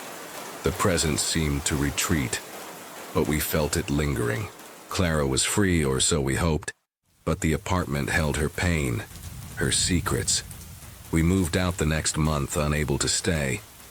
The new tenants never reported anything, but I wonder if they hear her, feel her. We're still haunted, wondering if it's truly gone. Clara's journal is with me, a reminder of what we faced. The building's history, its fire, its lies, stays buried, but I feel its weight like eyes in the dark. I don't live in apartments anymore. Houses feel safer, but I'm not sure they are. The fear from 7B clings to me, the footsteps and chimes echoing in my dreams. I see Clara's face, her hollow eyes, her plea for truth. I'm still haunted, wondering if she's truly gone. Mia moved across the country, but we don't talk about it. Some things are too heavy to share. I keep the journal locked away. Its secrets too dangerous to expose. But they follow me in the creaks of my new home. The hum at night. I researched. The building, the fire, the project. Articles are vague, records sealed, but I found a survivor. An old janitor named Frank. He remembered Clara, her questions, her fear. She saw something in the basement, he said. Something they didn't want out. He wouldn't say more, his hands trembling. I checked city records, permits for experiments, shut down after the fire. What were they hiding? And is it still there? Last month I visited 7B, now empty again. The new tenants left quickly, no explanation. I stood in the hallway, the air heavy, waiting. The doorbell didn't ring, but I heard it. A faint step, a whisper. "Thank you, Clara," or something else. I left, my heart racing, the journal burning a hole in my bag. I burned it that night, hoping to end it, but the hum is back, louder. My house in my head. Every home has its ghosts, its truths. You live with them, never noticing until they demand to be seen. I'm telling you this because you need to listen. What's moving in your walls? Who's ringing your bell when the night is still? Clara's truth set her free, but it marked me. I fear it's still out there, waiting. If you hear footsteps in the dark, don't ignore them. Because some guests never leave and some homes are never yours alone. The cigarette glows red in the dark, its smoke curling into the night. But the air feels wrong, too heavy, too still. I'm standing on my porch, lighting up, when I feel it. Eyes on me, boring through the shadows. My name's Ethan Walsh, and I thought I was alone. Then a voice whispers from nowhere, low and sharp, "You shouldn't be here." It's not from the street, not from the house, just there, in the air. My skin crawls, heart hammering. There's no one around, but the feeling of being watched is suffocating. I scan the yard, the trees, the dark. Nothing. Yet the voice lingers and I know something's out there. Who's watching you when you think you're alone? My house sits on the edge of town, an old Victorian I bought cheap because of its history. I've lived here a year, alone, trying to outrun my past. Every night I'd step onto the porch to smoke, staring into the dark. It was my ritual, my escape, until tonight. The air was colder than usual, the stars dim, like the night was holding its breath. That's when I heard it. A voice, sourceless, saying something I couldn't catch. It wasn't a neighbor, not a radio. It was close, too close, like it was standing right behind me. I froze, the cigarette burning my fingers. The feeling of being watched was overwhelming, like a weight on my chest. I turned, expecting someone, a prankster, a prowler, but the yard was empty, the street silent. I stepped back inside, checking every lock, my nerves shot. The house was quiet, but the unease followed me, a shadow I couldn't shake. I tried to laugh it off, stress maybe, or too many late nights. But the voice wasn't in my head. It was real and it knew me. I stayed up, lights on, replaying the moment. The porch was my sanctuary, the one place I felt safe. Now it felt like a stage exposed to something I couldn't see. I checked the windows, the doors, even the attic. Nothing. But the air in the house was different, heavier, like it was waiting. The fear stuck with me and I couldn't face the porch again. I needed answers. Something was out there and it wasn't human. The voice, the eyes. It wasn't just watching, it was hunting. I avoided the porch for days, smoking inside, the windows shut tight, but the feeling didn't leave. The sense of being watched clung to me, even in the house. Every creak, every shadow felt alive, like the voice was still out there, waiting. I tried to focus on work, on routine, but my mind kept drifting back to that night. The voice wasn't human, it was too clear, too close, with no source. I started noticing things. A glass moved an inch, a door left ajar, my keys on the wrong hook. Small but deliberate. I talked to Nora, my neighbor, a retiree who'd lived here forever. She knew the house's history. A woman, Abigail Reed, lived here in the 80s, vanished without a trace. Folks said she was troubled, Nora whispered. Heard voices, saw things. The house never sold right after. My stomach churned. Was Abigail the voice? I dug into old records, finding a police report. Abigail, 32, reported missing, last seen on the porch. No leads, no body. That night, I forced myself back to the porch, cigarette in hand, heart pounding. The air was thick, the dark pressing in. I lit up and there it was again. The eyes, the weight of a gaze from nowhere. I exhaled, the smoke swirling, and the voice came clearer. You're not safe. It was right beside me, but no one was there. I dropped the cigarette, my hands shaking, and ran inside. I locked the door, checked every corner, but the fear was inside now. The house wasn't mine anymore. I searched the house, desperate for clues. In the attic I found a box, dusty and unmarked. Inside were Abigail's things, a journal, photos, a cracked mirror. The journal was frantic, pages filled with "it sees me" and "it speaks." She'd heard it too, felt it watching. One entry chilled me. It's in the walls, the floor. It wants out. I clutched the journal, my pulse racing. Was Abigail trapped here, her spirit bound to the house? Or was it something else, using her voice? The mirror was worse. I looked into it, expecting my reflection, but saw her, Abigail, pale, eyes black, staring back. I dropped it, the glass shattering. The voice laughed, low and cruel, from the walls. The fear was paralyzing, and I couldn't face the porch again. I felt her, or it, everywhere, watching, waiting. The house was alive, and I was its prey. The laughter echoed, a blade in the dark. I swept up the mirror's shards, my hands trembling, but the voice didn't stop. The feeling of being watched was constant now, inside and out. I taped the windows, locked every door, but it was no use.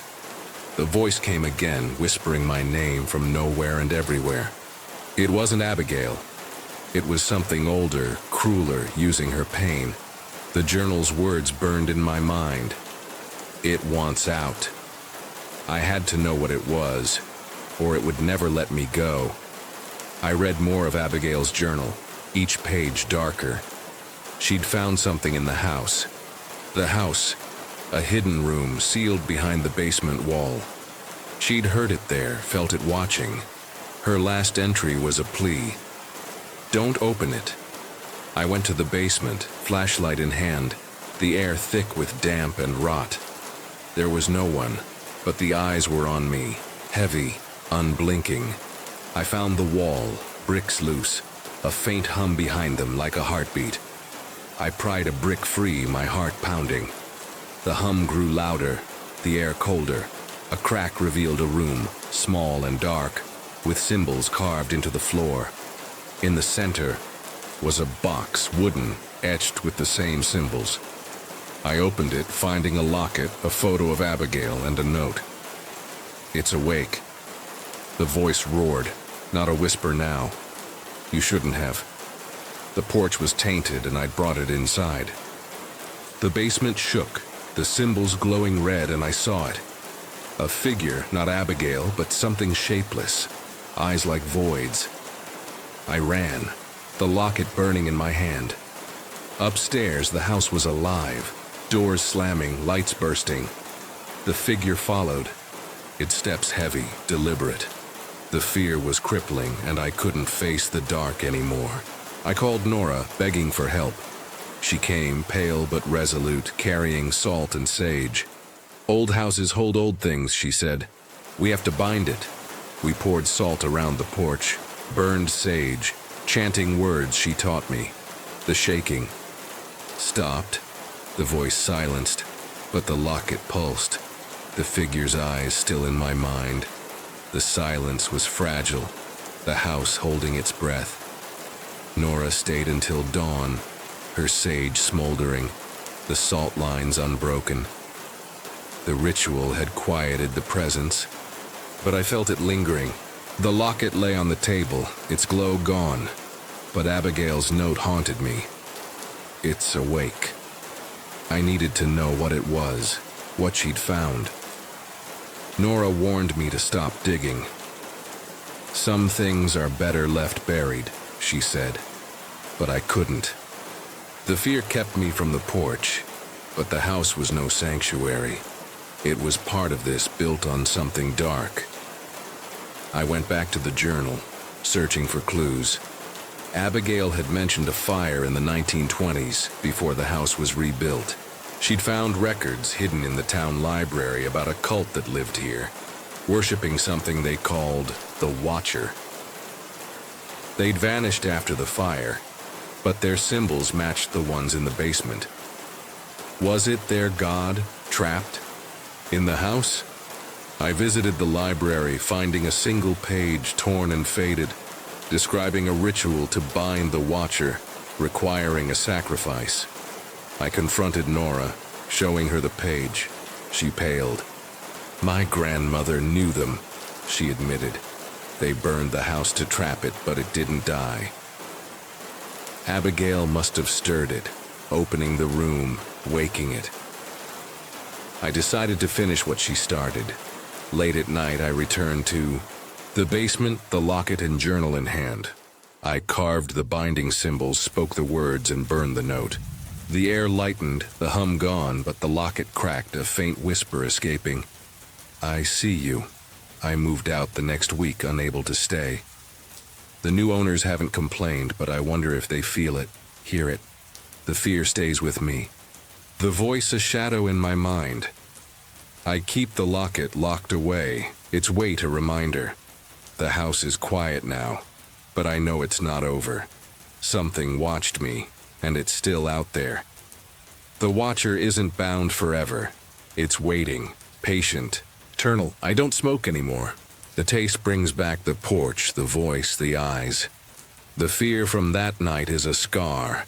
The Watcher's gaze burned into me. I live in a new town, a new house, but I'm not free. I hear it sometimes, a whisper with no source, and I feel it, watching.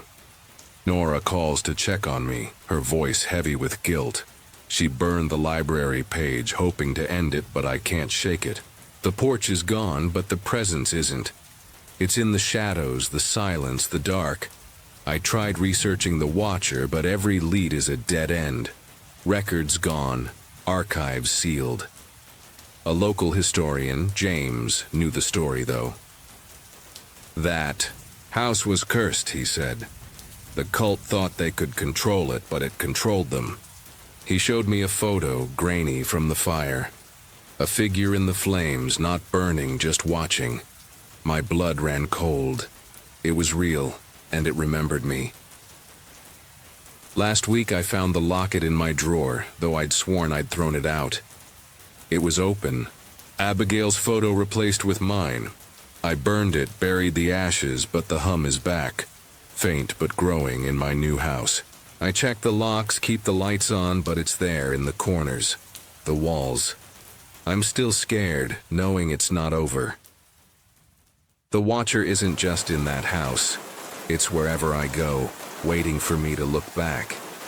Every home has its shadows, its watchers. You feel them when the night is too quiet, when the air is too still.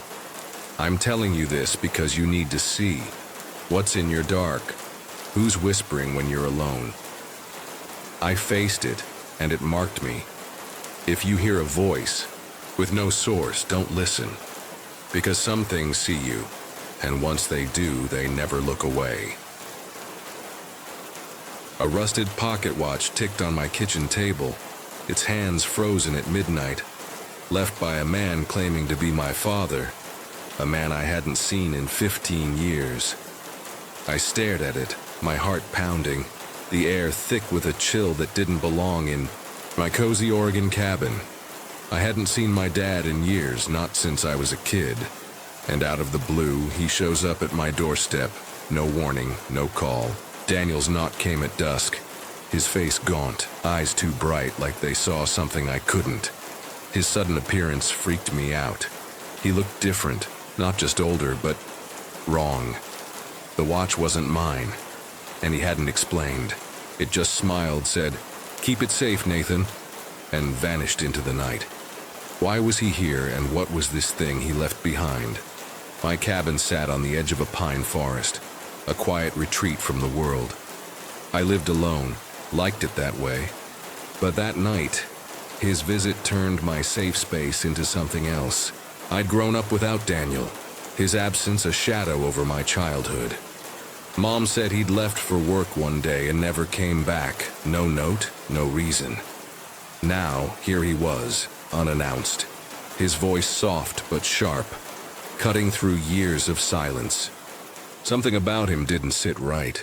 His smile, his eyes, the way he knew things he shouldn't. Like how I take my coffee. He'd mentioned my morning ritual. Black coffee with a splash of cream. A detail I'd never shared. My skin prickled as I locked the door behind him. The watch's ticking filling the silence. I picked up the watch, its metal cold, heavier than it should be. I couldn't shake the feeling that he wasn't my dad, not really. The cabin felt smaller, the walls pressing in, the forest outside too quiet. I checked the windows, half expecting to see his face in the dark. He'd left something else too, a note tucked under the watch, just my name in his handwriting, but it felt like a warning. I burned it, but the unease stayed, a knot in my gut. Daniel's return wasn't a reunion, it was an intrusion, and that watch was no gift. It was a hook, pulling me into something I didn't understand, something I wasn't sure I could escape. The watch's ticking echoed through the cabin, a relentless pulse that kept me awake. I hid it in a drawer, but its sound seeped through, like it was alive. I kept replaying that night, how Daniel's voice had a strange edge, like he was reading from a script. He'd stood in my doorway, his coat tattered, smelling of damp earth and something metallic. He talked about my life, my job, my habits, like he'd been watching me for years. How did he know I'd quit my office job for freelance writing? Or that I walked the forest trail every dawn? Those details weren't in any letter, any call. My stomach twisted as I realized he'd been closer than I thought, maybe for years. I checked my phone. No missed calls, no messages, nothing to explain. His visit. The way he moved, too, was off. Like he was holding something back, something dark. His hands fidgeted, clutching a small leather pouch he never opened. When I'd offered coffee, he'd refused, staring at the mug like it was poison. I felt this gnawing dread, like he was here for something more than a reunion. The cabin's silence was oppressive, broken only by the watch's tick. I searched online for Daniel but found nothing. No records, no trace, like he'd been erased. Mom had died years ago, so I couldn't ask her. I was alone with this mystery, and it was growing. The next morning I found footprints outside my cabin, deep, uneven, circling the porch. They weren't mine, and the forest trail was empty. My heart raced as I followed them, leading to a clearing where a single stone lay, carved with my initials, NH. My blood ran cold. He'd left that watch for a reason, and I was starting to think it wasn't a gift. It was a claim. I ran back, locking the door, the watches ticking louder now, almost mocking. Had Daniel carved that stone, or was someone, or something, else playing his part? The forest felt alive, its shadows shifting, watching. I couldn't shake the feeling that his visit was just the beginning, a door I'd unwittingly opened. The watch's ticking was a heartbeat now, filling the cabin as night fell. I clutched it, its cold metal burning my palm, desperate to understand. I couldn't sleep, couldn't think straight. His face stuck in my head, those eyes too knowing, too empty. Daniel's gaze had been wrong, not just intense but hollow, like he was looking through me to something else. I started noticing things after he left. Doors I swore I locked were ajar, lights flickering when I passed. The cabin wasn't mine anymore. It was his, marked by his presence. I found a photo in my desk, old and creased, of me as a kid, Daniel holding me, his smile identical to the one he'd worn at my door. How had it gotten there? Then he came back, 3 nights later, knocking softly like he knew I'd answer. I froze, my heart slamming, the watch pulsing in my hand. Through the peephole Daniel stood, unchanged, his eyes glowing in the dark. I didn't open the door, but he spoke, his voice low, saying things only my dad would know. My childhood fears, my mom's last words. "Let me in, Nathan," he whispered. "We're family." But his tone was wrong, hungry, like a predator, wearing my father's voice. I backed away, the watches ticking deafening, and saw it. A shadow moving inside the cabin, behind me, where no one should be. I ran to the kitchen, grabbing a knife, the watch slipping to the floor. The knocking stopped, but the shadow grew, stretching across the wall, too tall, too thin. I was terrified he wasn't here to reconnect. He was here to take something, maybe me. The lights died, plunging the cabin into darkness, and a low hum filled the air, like the watch's ticking amplified. I heard footsteps, slow and deliberate, circling outside. "Nathan." His voice came through the walls, not from the door, but everywhere. I crouched, knife shaking, as the shadow loomed closer, its edges blurring into something not human. The watch glowed faintly on the floor, its hands spinning backward, and I knew whatever this was. It wasn't my father. The lights flickered back on, the shadow gone. But the watch still glowed, its hands frozen again. I grabbed it, my hands shaking, and bolted to my truck, driving to a motel 20 miles away. I didn't feel safe in my own home anymore, not after that night. The cabin was tainted, every creak a reminder of Daniel's voice, his shadow. I started digging into his past, trying to figure out who or what he was. I called old family friends, searched county records, but Daniel was a ghost. No trace after he left us. One aunt remembered him, said he'd been strange before. He vanished, obsessed with old books, muttering about keeping time. The watch was the key, I knew it, but every time I held it I felt him, like he was still watching. Its ticking followed me, even in the motel, a constant hum in my ears. I took it to a jeweler, who paled when he saw it. "This isn't normal," he said, showing me symbols etched inside, glyphs not English, pulsing faintly. He refused to touch it again. I was scared to confront him, scared to even say his name, but I needed answers. I drove to the library, digging through occult texts, finding references to timekeepers, entities that bound souls to objects like watches to trap them. My blood ran cold. Was Daniel one of them, or their victim? Back at the cabin, I found new footprints, fresher, leading into the forest. A leather pouch lay in the clearing, like the one Daniel carried, filled with ash and a lock of hair. Mine, from childhood. My stomach churned. He'd been in my life longer than I knew, maybe never really gone. I burned the pouch, but the watch's ticking grew louder, its glow brighter. Whatever Daniel was, he'd left a piece of himself here, and it was closing. I couldn't stay, but I couldn't run, not yet. I had to know what he wanted and why he'd chosen me. I haven't seen Daniel since, but he's never left me. I still feel him sometimes in the quiet moments, like he's just outside my door. The watch is locked in a safe, its ticking muffled but unending, a reminder of the night my world shifted. I've moved twice, but the dreams follow. Daniel's face, his eyes glowing, his voice whispering my name. I don't know if he was my dad or something else, something that took his place. My new apartment feels safe, but shadows move in the corners, and the lights flicker when I say his name. Last week I found a new note under my pillow, just my initials NH in his handwriting. My dog growls at the dark, sensing what I can't. I'm still searching, still scared, but I can't let it go. I need to know why he came back, what he wanted. I've joined online forums, shared my story, but no one has answers. Some say he's a ghost, others a demon, binding me to that watch.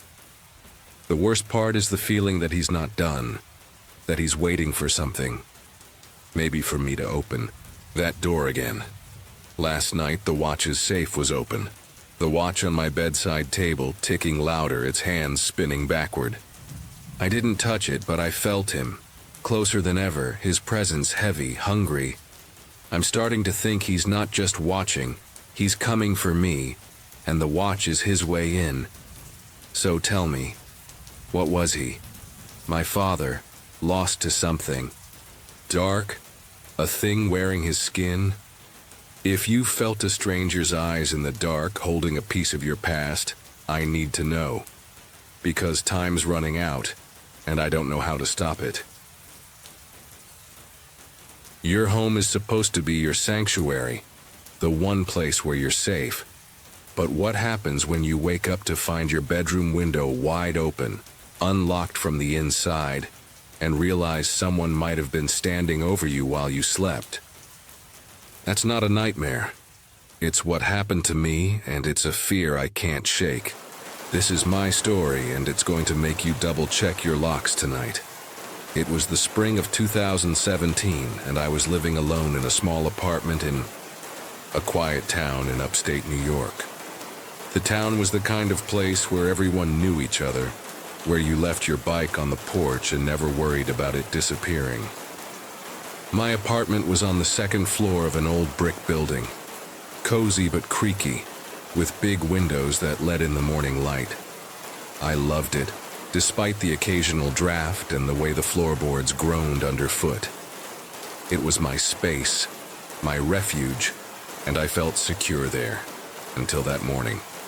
I'd moved to this town for a fresh start after a tough year, craving the simplicity of small-town life. My routine was predictable: work at the local bookstore, dinner alone with a podcast, and bed. By 10, I was careful, always locking my doors and windows, a habit from growing up in a bigger city. I never leave my windows open anymore, but back then, I double-checked every night, especially the bedroom window which faced a narrow alley. It was a latch window, stiff and stubborn, only operable from the inside. I'd tug it shut, hear the click and sleep soundly, knowing I was safe. The building was quiet, my neighbors mostly older folks who kept to themselves. There was Mrs. Carter across the hall, who'd bake me cookies sometimes, and a young couple downstairs who were always out of town.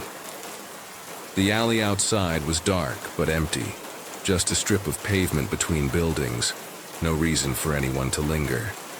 I'd never felt uneasy here, never had a reason to question my safety. But that morning, everything I thought I knew about my home, my town, my security, was turned upside down. Something, or someone, had been in my apartment, and I was about to find out just how close I'd come to danger. I woke up that morning to a chill I couldn't place, the air in my bedroom colder than it should have been. My eyes fluttered, open, and I froze. I woke up to find my bedroom window wide open, even though I'd locked it tight before bed. The curtains swayed gently, the alley's dim light spilling in, and my heart sank. I sat up, my breath shallow, staring at the window. I was certain, absolutely certain, I'd locked it. I always did every night, the latch clicking into place with that satisfying snap. But there it was, gaping open, the latch undone, mocking my sense of security. I stumbled out of bed, my bare feet hitting the cold floor, and crept toward the window. The window could only be opened from the inside. That was the worst part. It wasn't a break-in from the alley. No broken glass, no forced frame. Someone had been in my room, standing right where I was now, while I slept just feet away. The thought that someone was in my room while I slept made my heart stop. My pulse pounded in my ears as I peered out the window, half expecting to see someone staring back from the alley. It was empty, just shadows and a dumpster, but the silence felt wrong, like it was hiding something. I slammed the window shut, fumbling with the latch, my hands shaking so badly I could barely grip it. That's when I saw it. There were faint mud marks on the floor, like someone had been there. A smudge of dirt near the window, barely noticeable but unmistakable. My stomach churned. I checked the rest of the apartment, moving slowly, my phone clutched in one hand, ready to dial 911. The front door was locked, the chain still in place. Nothing was missing, no jewelry, no cash, not even my laptop on the kitchen table. But the air felt different, heavy, like someone had left their presence behind. I stood in the middle of my living room, my mind racing. Had I forgotten to lock the window?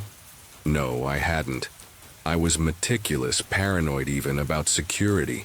The mud marks, small but real, weren't there last night. I knelt to inspect them, my fingers hovering over the smudge. It was fresh, still, slightly damp, as if someone had tracked it in hours ago. I checked the window again, looking for scratches, pry marks, anything to explain it, but the frame was clean. The latch was stiff, just as I remembered. Impossible to open from outside without breaking it. Someone had been inside, and they'd left the window open, like a taunting signature. I called my neighbor, Mrs. Carter, hoping she'd seen something. Her voice was groggy through the phone, but she said she hadn't heard anything unusual, just the usual alley cats at night. "You sure you locked it, dear?" she asked, and I bit my lip, swallowing the urge to scream. I was sure. I thanked her and hung up, my eyes darting to every corner of the apartment. I checked under the bed, in the closet, behind the shower curtain, my heart pounding with every step. Nothing. No one. But the mud marks stared back at me, a silent accusation. I grabbed a flashlight and went to the alley, my slippers crunching on the gravel. The ground was dry, no mud puddles, no reason for dirt to be tracked in. I looked up at my window, the second floor height suddenly feeling too close, too accessible. There was a fire escape nearby, but it was rusted, its ladder locked in place. No way someone climbed it without making a racket. I stood there, the flashlight beam shaking in my hand, feeling exposed, like eyes were on me from the shadows. The thought that someone was in my room while I slept made my heart stop. I'd been vulnerable, defenseless, and they'd been close enough to touch me. Back inside, I noticed something else. A book on my nightstand, one I'd been reading, was slightly askew, its pages ruffled. Had I left it like that? I couldn't remember, but the doubt gnawed at me. I sat on the couch, the apartment feeling foreign, like it wasn't mine anymore. Every creak, every gust of wind sounded like footsteps, like someone testing the locks. I didn't sleep that night, my eyes glued to the window, waiting for it to move, for a face to appear. The fear was suffocating, and I knew this wasn't just a one-off. Someone had been here, and I needed to know why. The fear didn't fade. The sunrise. That night changed me. I check every lock obsessively now. I couldn't stay in the apartment without feeling like someone was watching, waiting for me to let my guard down. Every shadow, every creak felt like them, whoever they were, slipping back inside. I barely slept, my nights spent pacing, checking. The windows, the door, the latches, over and over. I never leave my windows open anymore. The mud marks were gone, scrubbed away, but their memory lingered, a stain on my sense of safety. I called the police that morning, my voice shaky as I explained what happened. I called the police, but with no clear evidence, they couldn't do much. An officer came by, a tired-looking man named Officer Daniels, who inspected the window and the apartment. He noted the mud marks, now faint, but found no fingerprints, no signs of forced entry. Could have been a draft, he said, his tone skeptical. These old buildings, windows pop open sometimes. I wanted to scream. A draft? The latch was undone, the window pushed wide, and those marks weren't my imagination. But he took a report, promised to patrol the alley, and left, leaving me with nothing but fear. I talked to my landlord, a gruff man who lived across town. He was dismissive, saying no one could get in without a key, and the fire escape was secure. I pressed him about security cameras, but the building had none. Just a single bulb in the alley that flickered half the time. I asked Mrs. Carter again, desperate for any clue. She mentioned hearing a car idling in the alley a few nights before, but thought it was just delivery. "You be careful, dear," she said, her eyes worried. That car stuck with me. Had it been them? Scoping out my window, I started noticing things I'd missed before. A faint scratch on the window frame, barely visible unless you looked closely. A coffee mug in the sink, one I hadn't used in days, sitting there like it had been moved. Were they real, or was my mind playing tricks? I couldn't tell, but the doubt was torture. I bought new locks, a deadbolt, even a cheap security camera for the living room, but it didn't help. The apartment felt tainted, like it belonged to someone else now. I dug into the building's history, searching online for anything suspicious. There wasn't much, just an old article about a break-in a decade ago, no arrests. But the forums were worse, full of stories about quiet towns, hiding creeps who watched, waited, slipped into homes. One post mentioned a man seen in alleys. Around town, never caught.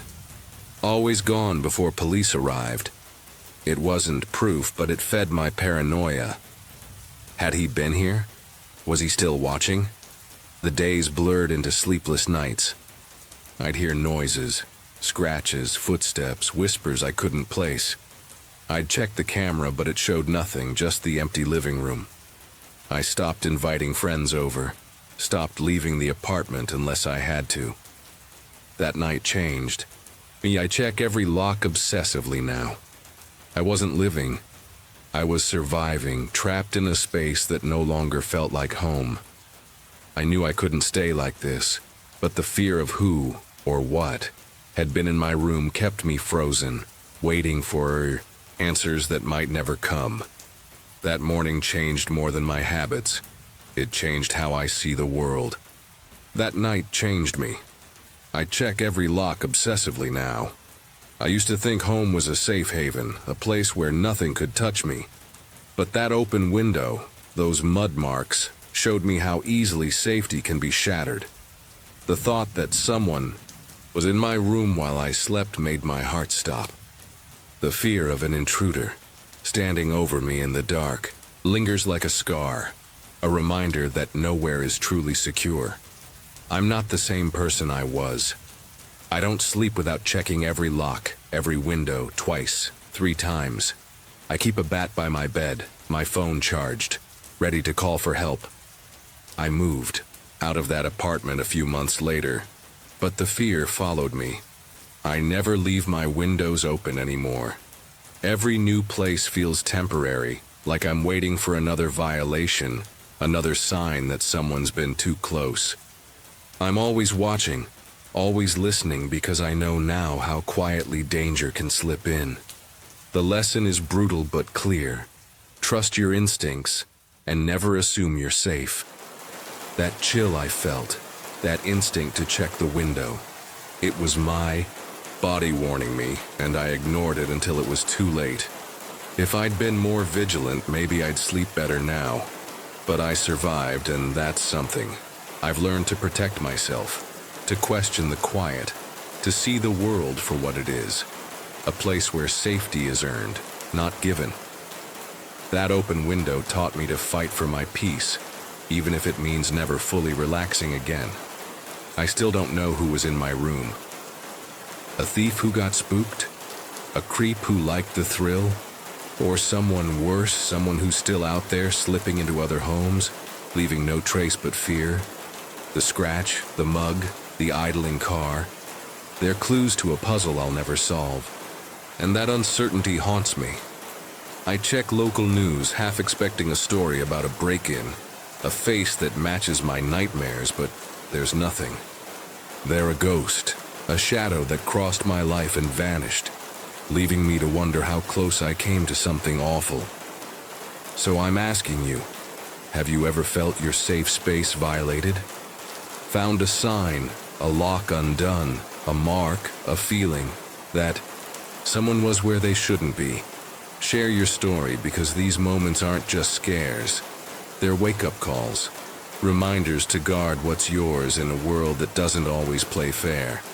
And if you ever wake to an open window, don't brush it off. Check every corner and don't sleep until you're sure you're alone. 20 years ago, I saw a monster in my best friend's mother. Her eyes, once kind, burned with rage. Her voice a snarl that wasn't hers.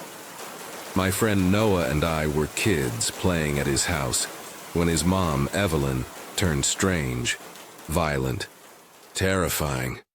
My name's Lucas Carter, and that night still haunts me. We ran to the basement, locking the door as she pounded on it for an hour, screaming threats that chilled our blood. The darkness swallowed us, her fists shaking the walls. She stopped, but we never knew why. Was it her or something else? What turned her into a monster that night? Noah's house was our playground, an old 2-story in the suburbs, creaky but warm.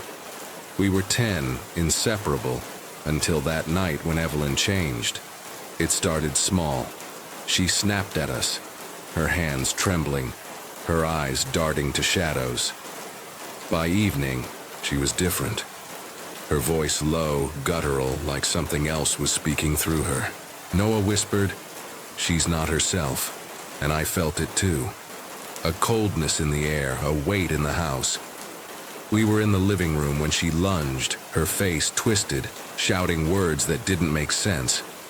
Terrified, we bolted to the basement, slamming the door, turning the lock. She followed, hammering the door, her screams tearing through the wood. "Open it," she roared. But it wasn't her voice. It was deeper, wrong.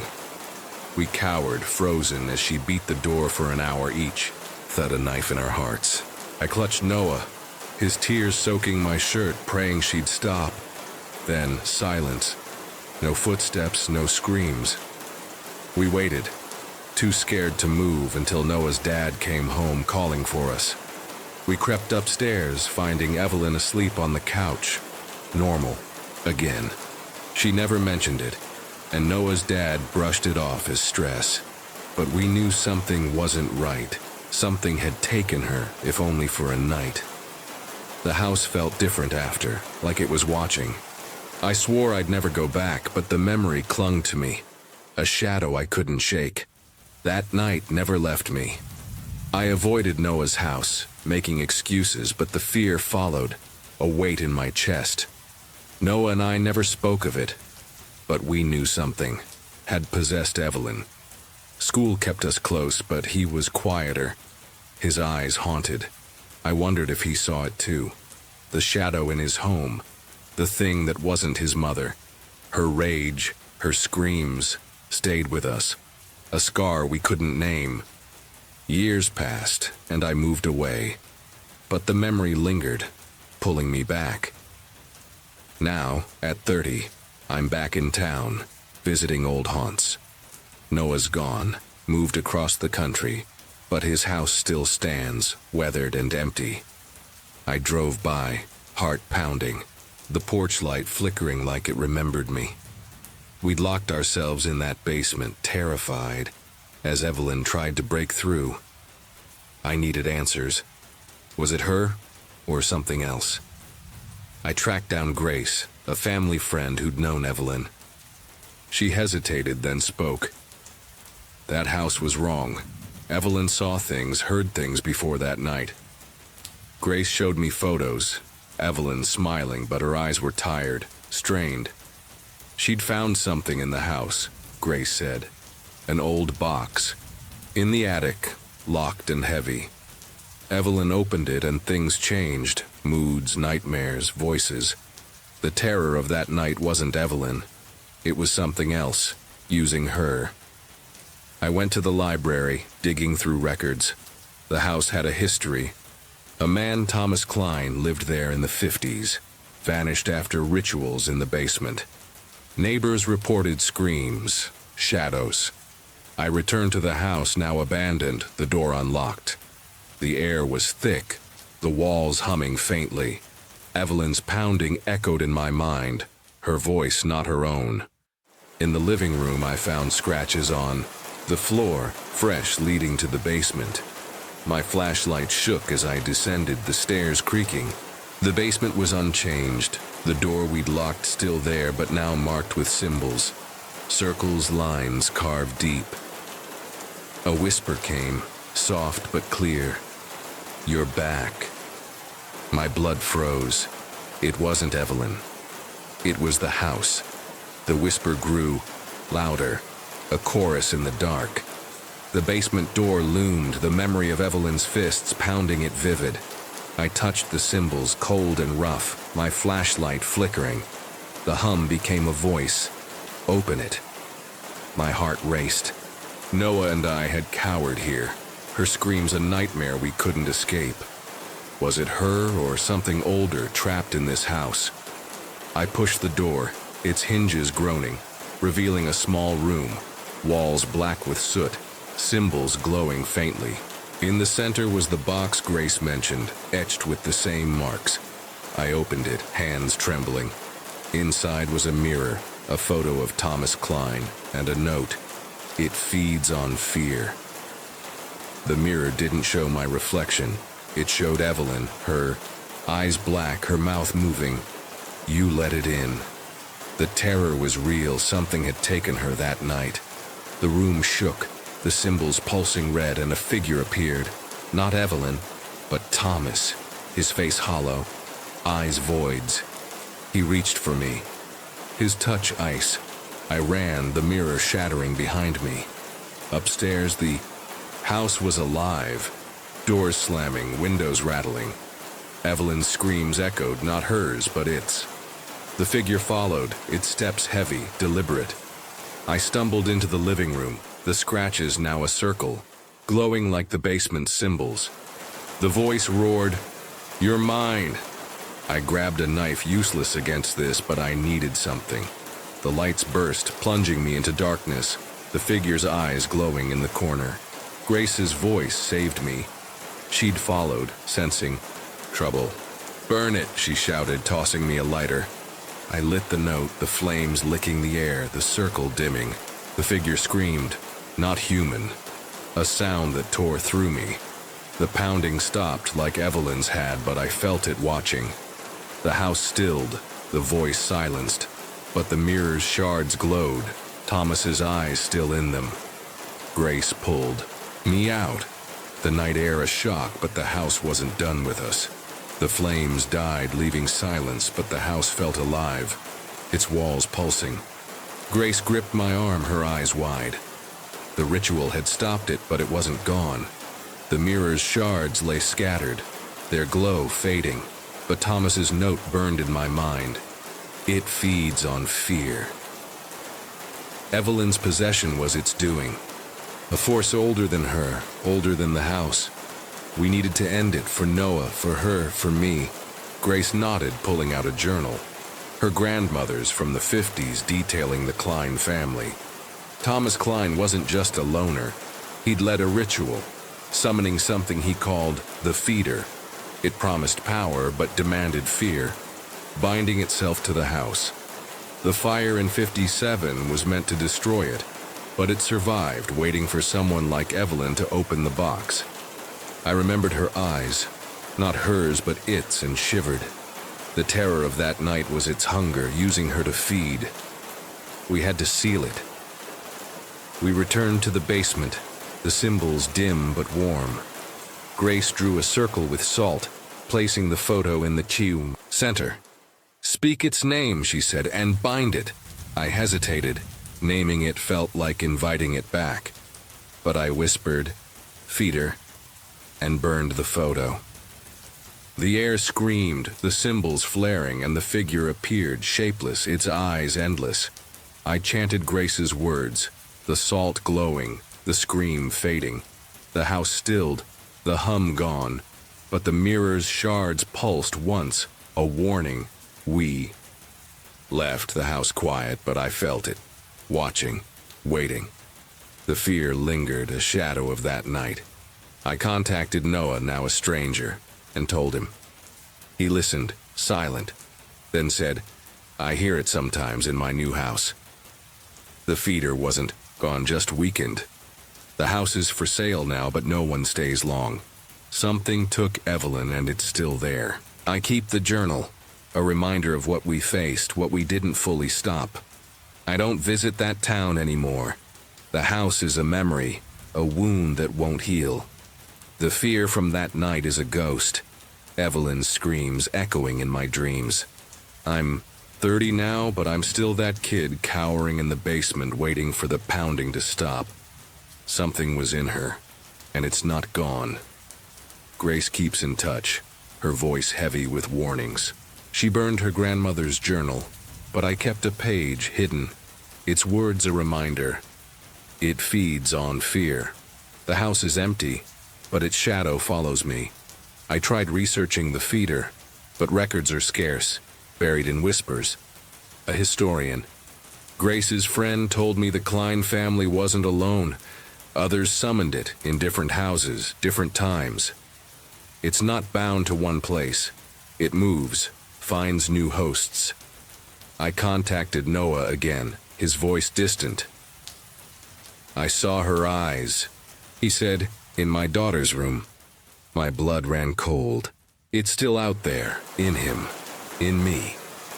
Last month I found a symbol carved on my door, faint but unmistakable, like the ones in the basement. The hum is back, soft but growing, in my apartment, in my head. I check the locks, keep the lights on, but it's there in the shadows, the silence. I'm still scared, knowing it's not over. The feeder isn't just in that house. It's in the fear we carry, the people we love. Every home, every person hides something. You see it in their eyes, hear it in their silence. I'm telling you this because you need to look. What's in? The people you trust? What's feeding on your fear? I faced it and it marked me. If you hear a voice that's not theirs, run. Because some things take what you love and they never let go. The trees moved, their branches twisting like fingers reaching for us, as if the forest itself was alive and angry. I stood frozen in a Mexican jungle, the moon barely piercing the canopy, my heart pounding as the ground trembled beneath my feet. We were deep in a forest in Mexico, near a small village chasing stories of a bruja, a witch who haunted these woods. Sophia and I had come for a thrill, egged on by locals' tales of a woman who controlled the trees, who whispered curses in the dark. The villagers warned us, don't go into the forest at night, not unless you want her to find you. But we laughed it off, young and stupid, until the forest woke up. What was this place, and why did it feel like it wanted us gone? Or worse, wanted us to stay? The village was a cluster of adobe huts, nestled in a valley where the jungle loomed, like a living wall. They said she was a bruja, a witch who could bend the forest to her will, who made people disappear. Sophia, my cousin, had heard the stories from her abuela. Missing hikers, strange lights, voices calling names. We'd planned a quick night hike just to say we dared it, our flashlights cutting through the humid air. The air was thick, heavy with the scent of wet earth and something sour like decay. The trail was narrow, vines snaking across it, and the deeper we went, the quieter it got. No birds, no insects, just our breaths and the crunch of leaves. I felt it first, a prickle on my neck, like eyes boring into me. Sophia's flashlight flickered, her face pale. "You hear that?" she whispered. I didn't, but the forest felt wrong, alive in a way it shouldn't be. We weren't alone. Something was watching, something that knew we didn't belong. The trees loomed taller, their shadows shifting, and I swore I saw one bend, its trunk creaking like a door. We should have turned back, but curiosity or madness pulled us deeper, into the heart of a forest that didn't want us. The forest closed in, its air growing heavier, like a weight pressing on my chest. Sophia's flashlight sputtered, its beam weakening as if the darkness was eating it. The deeper we went, the louder it got. Not animals, not wind, but something else, like whispers in a language we didn't know. The sounds were everywhere. Soft hisses, low hums, a faint giggle that made my skin crawl. I grabbed Sophia's arm, her eyes wide with fear. "What is that?" she whispered. But I had no answer. It felt like the forest was alive, like it was her, the bruja, watching us, playing with us. The trail vanished, swallowed by vines, forcing us to push through tangled branches that seemed to snag us deliberately. Every step felt wrong, like we were trespassing on something ancient, something angry. A sudden crack echoed, like a tree, splitting, and we froze. My flashlight caught a shape, a stone altar half buried in roots, carved with symbols that pulsed faintly in the dark. Sophia gasped, pointing to the ground. Footprints, fresh, circling the altar, too small to be human. We heard it then. A laugh, high and sharp, coming from nowhere and everywhere, like the trees themselves were mocking us. The giggle turned to a chant, our names woven into it. Javier, Sophia. My blood ran cold. How did it know us? We backed away, but the forest shifted, trees bending closer, their branches clawing at our clothes. The air turned cold, thick, with that sour smell, and the whispers grew louder, angrier. My flashlight died, plunging us into near darkness, Sophia's beam the only light. Something moved in the shadows, a flicker, too fast to see, but heavy, like it carried the weight of the jungle. "We need to go," I hissed, but the path was gone, the forest a maze trapping us. The chant grew, a chorus of voices, not human, echoing in our skulls. We weren't just lost, we were hunted, and the Bruja was closing in. The chant was a storm now, our names screamed by voices that weren't human, the forest pulsing with their rage. Sophia's flashlight flickered, her hand shaking as she swung it wildly. We were surrounded, the sounds closing in, whispers, laughs, screams, all hers, all the Bruja's.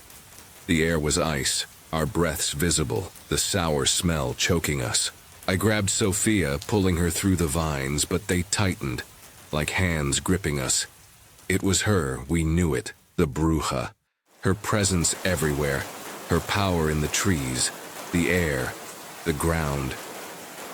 We stumbled into a clearing, the altar at its center now glowing, its symbols burning red. The forest was hers, and we were in her domain, her prey. A laugh erupted, high and cruel, not from the trees but inside our heads, splitting my skull. Sophia screamed, dropping her flashlight, and I saw it. A figure, cloaked in shadow, hovering at the clearing's edge. It wasn't solid, its edges blurring, but its eyes glowed. Two embers in the dark locked on us. We didn't see her, not really, but we felt her. Like a weight, like death. The ground shook, roots bursting from the earth, coiling toward us like snakes. I yanked Sophia back, my heart exploding as the chant became a roar. Javier, Sophia, stay! We ran, vines snapping at our ankles, the figure's eyes burning into my back. The sounds followed, her laugh, her whispers, her screams, chasing us through the trees. The forest fought us, branches slashing, roots tripping, but we pushed on, driven by terror. The altar's glow faded behind us, but her presence didn't.